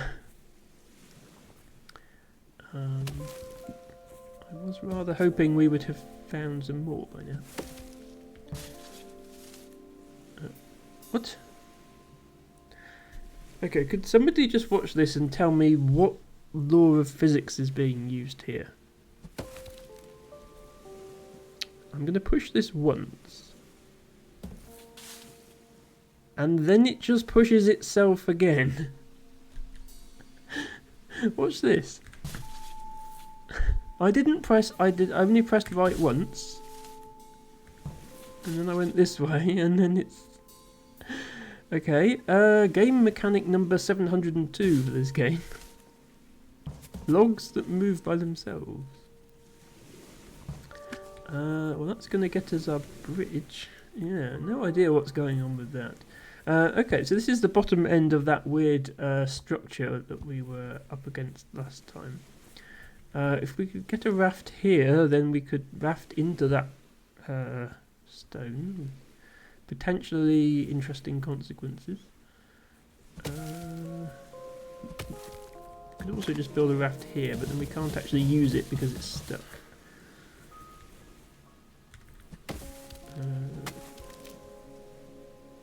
Oh, let me just do this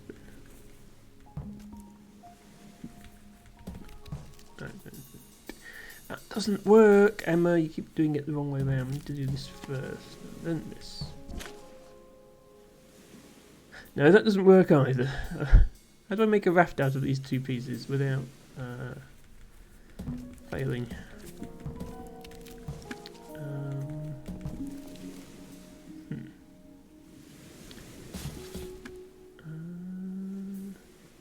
Put it here. And then I can put it here. And now I'm stuck forever. Not that either then.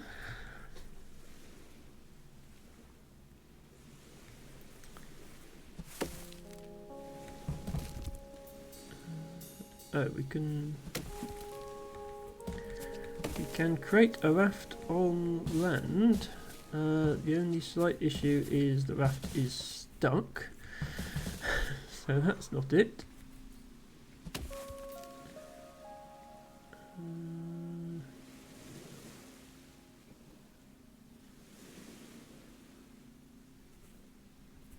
We create a raft on land in a way that it's not stuck.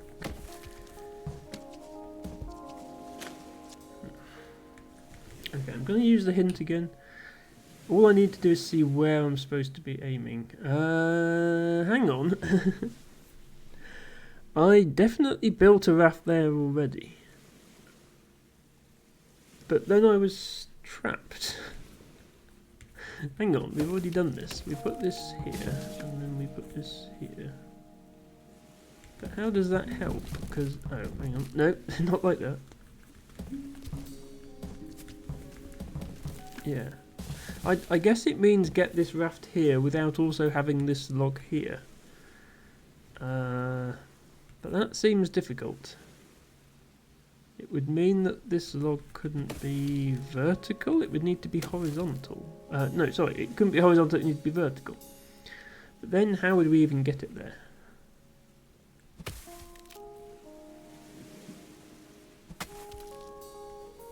Like if I do this.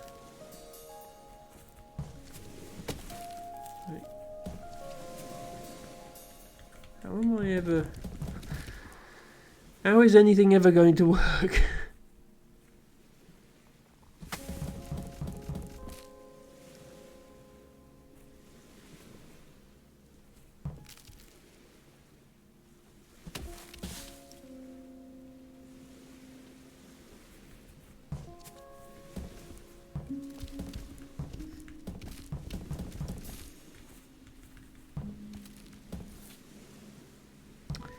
Yeah, this just doesn't seem right though, because yeah, the hint implies that we have to push off of this rock here,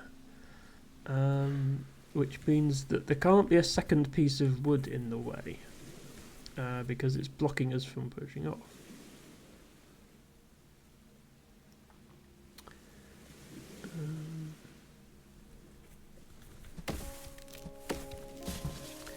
What if we ignore what the game is telling us to do via the hint feature and instead do this? Now there's a raft I can push off.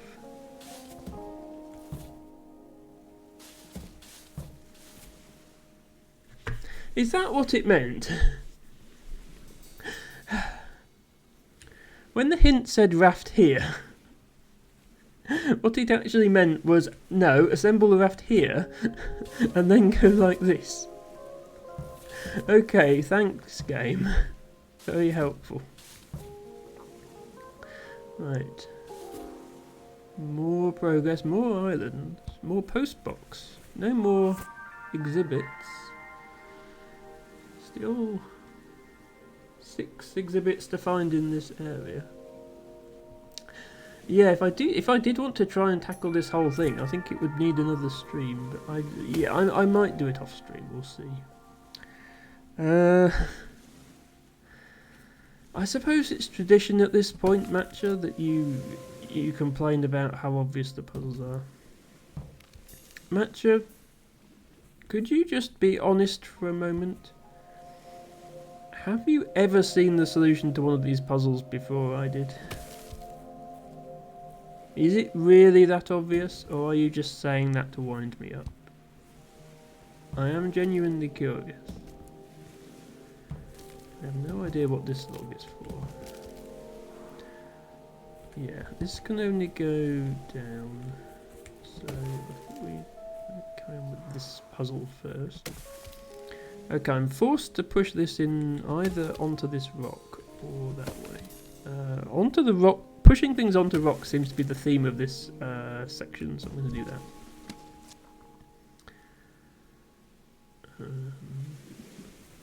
I suppose that does get us to the next island.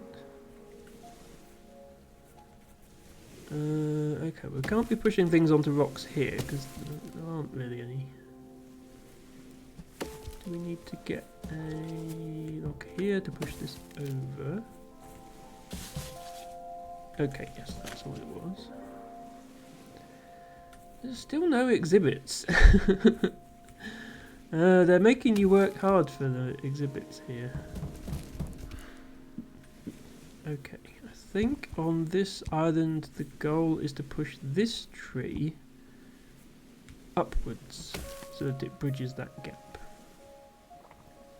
Which would require me to be standing on this log. Which I could do if I could somehow assemble a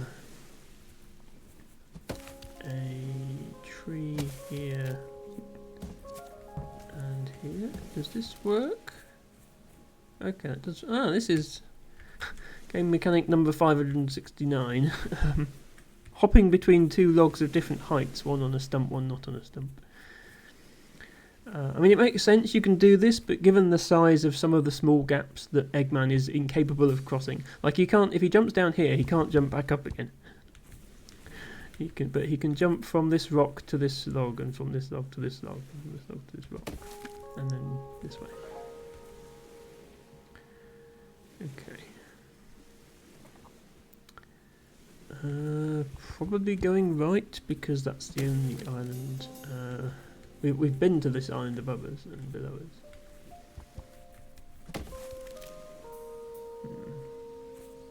Seems like just this long log would be enough. But if we push it over, it's stuck.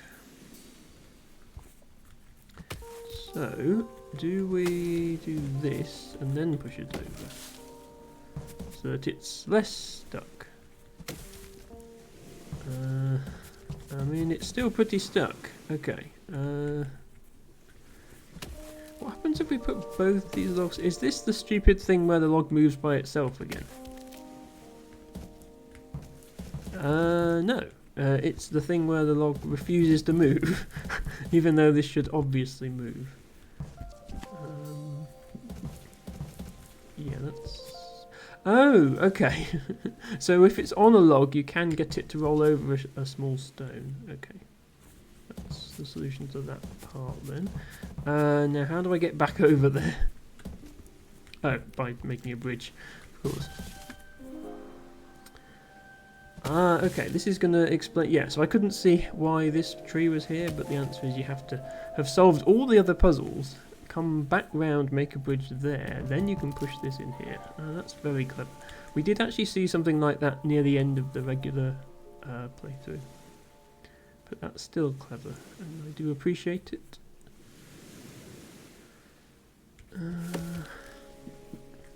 Tipping logs over logs somehow. In there. So this one is stuck then. Big rock here. Push this onto rocks. Cannot move. Do we do that and then put a log down here? Okay, this is the same mechanic as before, but it looks even sillier now because at least last time it was the log was hopping in the same direction that I just pushed it. So this time I'm pushing the log down and it's going to just hop to the right. It's just the way the animation is done. It doesn't just fall off the log, it actually bounces and hops off. Okay. And that's... yeah, I think that's the right answer because it lets us do that. We have finally reached another exhibit. The fun-sized chocolate era. Chocolate bar manufacturers briefly convinced other humans that smaller portions of their wares were fun-sized. The ruse was exposed at a child's birthday party in Clacton-on-Sea when one attendee yelled, "It's not more fun, it's just more small. I want a proper one." Monster scientists concur with the human child. I agree. Fun-sized are not more fun. They are more small.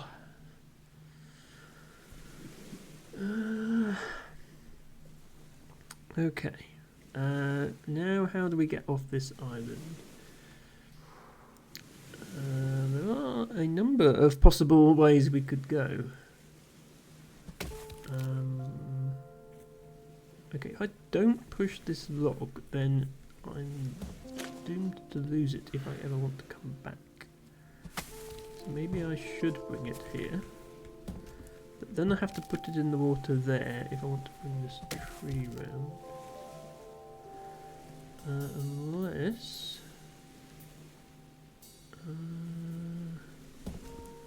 no, I don't think pushing the tree this way is going to help. So I think we do have to push this tree this way. Oh, if I can get both trees there, is that it? If I can get both trees there, I can make a raft. And raft off to the right.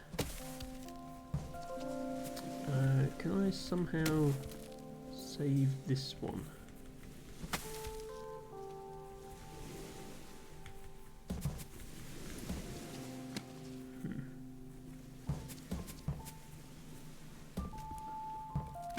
So make a raft there.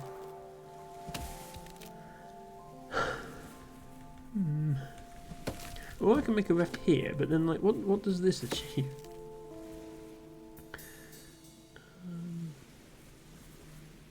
Because now I've lost that log.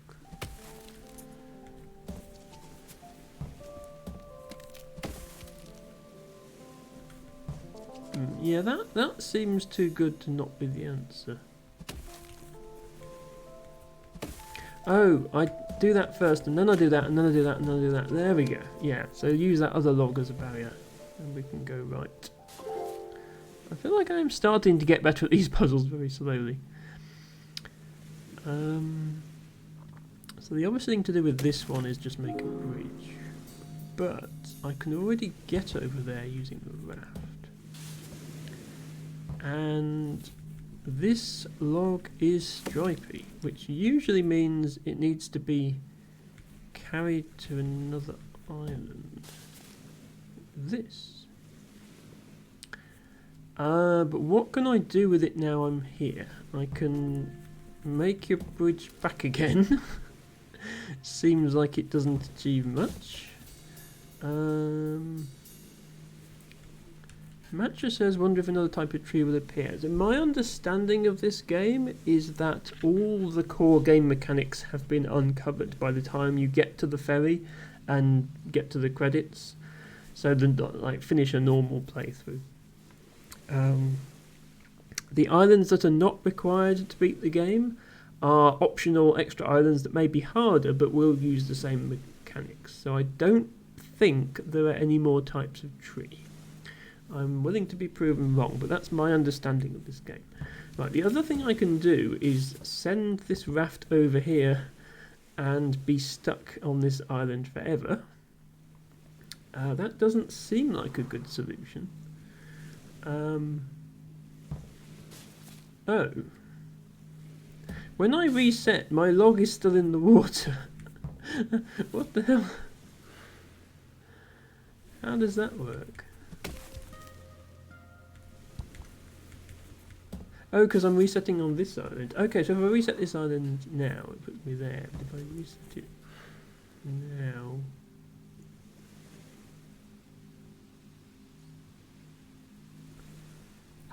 This must be a level about abusing the reset function, I think. I think this is a level about reset abuse. I just can't quite figure out how. Because we can go that way. But now we're just back where we were. And that resets. Oh, no, I'm an idiot. We can go up. Okay. We can go up. That is the answer. Just one tree. Yeah, I don't think he's going to gain the ability to swim. That would make this game a bit easy. I don't think I can push this tree down. I'm going to have to go down instead. I can't push this one down either. So... Oh, but we can... Wait, what can we do? Oh, we can get it there. Do we want it there? Surely we want a log here. No, because we've already been up here. What do we want to do on this island? I'm confused. We don't want to do this. That's definitely bad. We can establish that.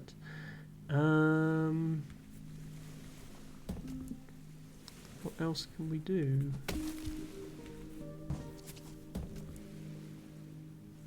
Wait, can we...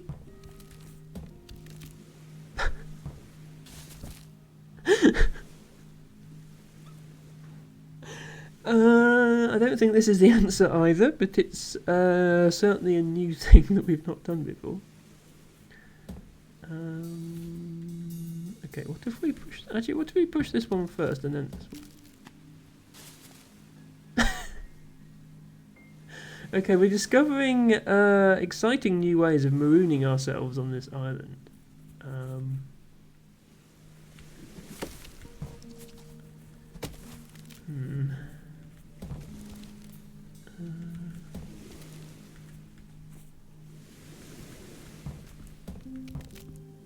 Yeah, no, this just that's we don't want to do that. That's not a thing that we want to do. I feel like we need to make another raft, but I don't see where.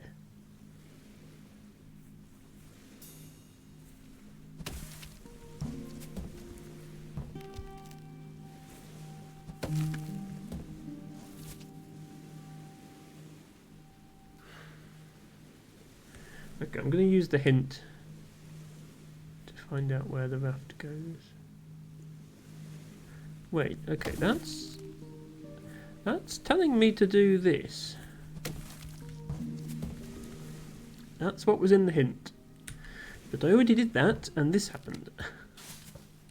Unless they mean do this, in which case, what was the point of having this other one here? I can...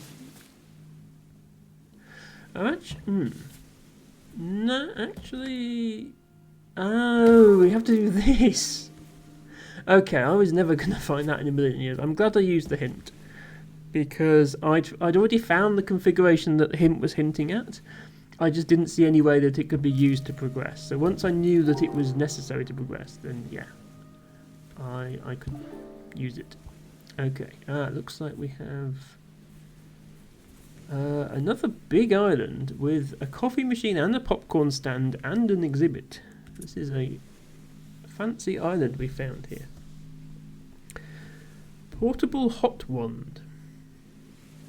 So far, monster scientists have discovered at least 3 uses for the portable hot wand. Straightening hair or fur, ironing our formal collars, and toasting small sandwiches. We recommend cleaning as much melted cheese as possible off the wand before swapping to the other uses. Disclaimer, I do not condone the use of hair straighteners to make grilled cheese sandwiches. For some reason this island has multiple layers of cloud on it, that I'm gradually uncovering. Okay, we do indeed have a coffee machine. So let's grab ourselves a quick cup. We have a popcorn stand.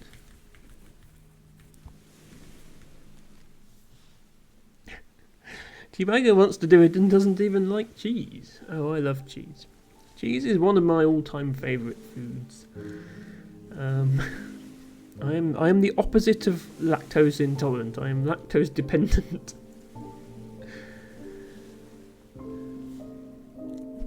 And there's actually another exhibit in this corner, I think. Yes. Mini dinner. The mini dinner was a key part of a human game called a cocktail party. At a cocktail party, a squad of butlers would circulate the arena carrying platters of mini dinners.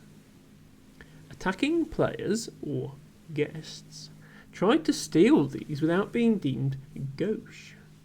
Whoever possessed the most mini dinners by the end of the party was declared the winner. Okay, right, so this whole island is one big puzzle, I think. Okay, and yeah, because this is why there's different cloud uncovering as well. So resetting, yeah, you can reset different parts of this island. See, if I push this tree down and I go up here and I hit reset, this tree stays pushed down, but if I come down here and reset, yeah, okay, you can reset different parts of the level. Okay, so this is a puzzle. This is going to be a difficult puzzle, I feel like. There's a post box as well. So yeah, this is a puzzle that involves 1, 2, 3, 4, 5, 6, 7, 8, 9, 10, 11, 12 trees. And I assume the ultimate goal of the puzzle is to reach the snowman that is hiding in this fog. It's a bit hard to see, but yeah, you can just about make out that there is a snowman there. You can see the top of it. So I guess this is sort of the final boss puzzle of the game. Hang on, there's another exhibit up here, I think. Let's look at that first. Fountain Soda Fuel Edition. Much like humans, each mode of human transportation had its own soda preference. The options at this particular dispenser are, from left to right, leaded, unleaded, diesel, and blue raspberry. Another disclaimer, do not put blue raspberry drink in your car's fuel tank. It will not like it. Will not make it go faster.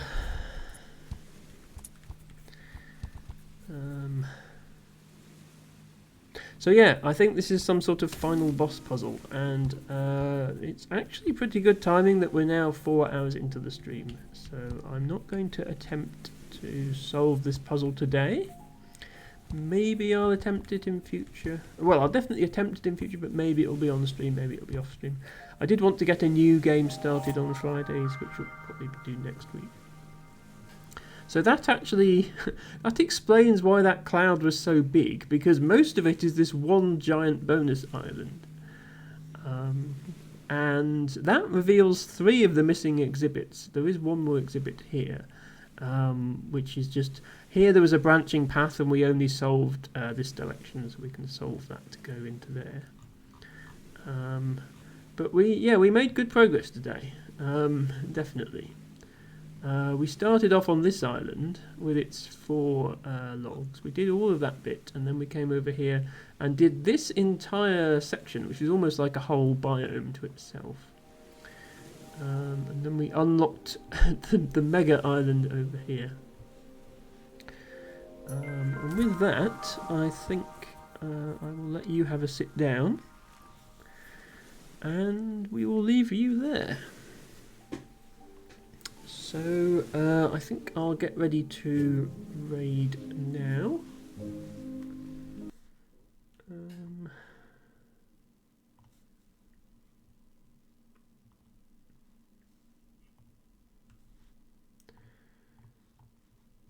So I wonder if Spiny Shell is live, because I did promise Spiny Shell a raid, and then she had her raid settings misconfigured so that I couldn't raid.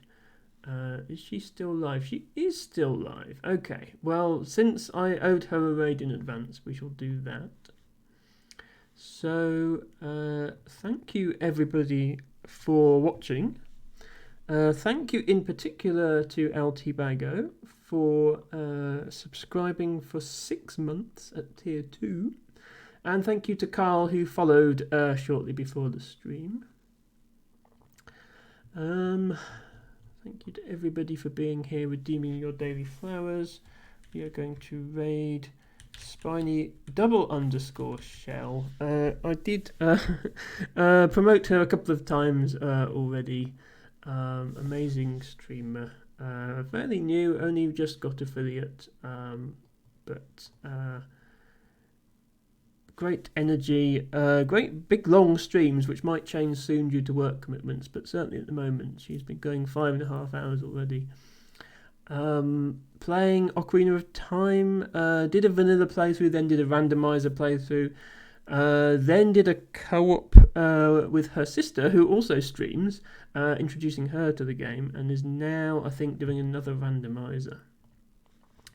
So let's get that raid message up. If anybody would like to spam a raid message in chat, as is the custom, please use this if you are subscribed, and if you are not subscribed, then just type Gertrude Raid followed by your choice of emotes. I will be back tomorrow with the second and final part of Kato. On Sunday, we will hopefully conclude Tetrabot and Co. And if we finish it early, I will have another game lined up ready to start.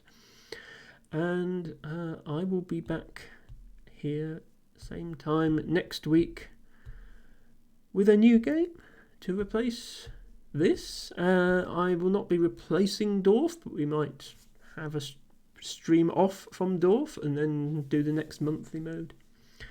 So lots of new games to look forward to. Thank you all once again, and bye for now.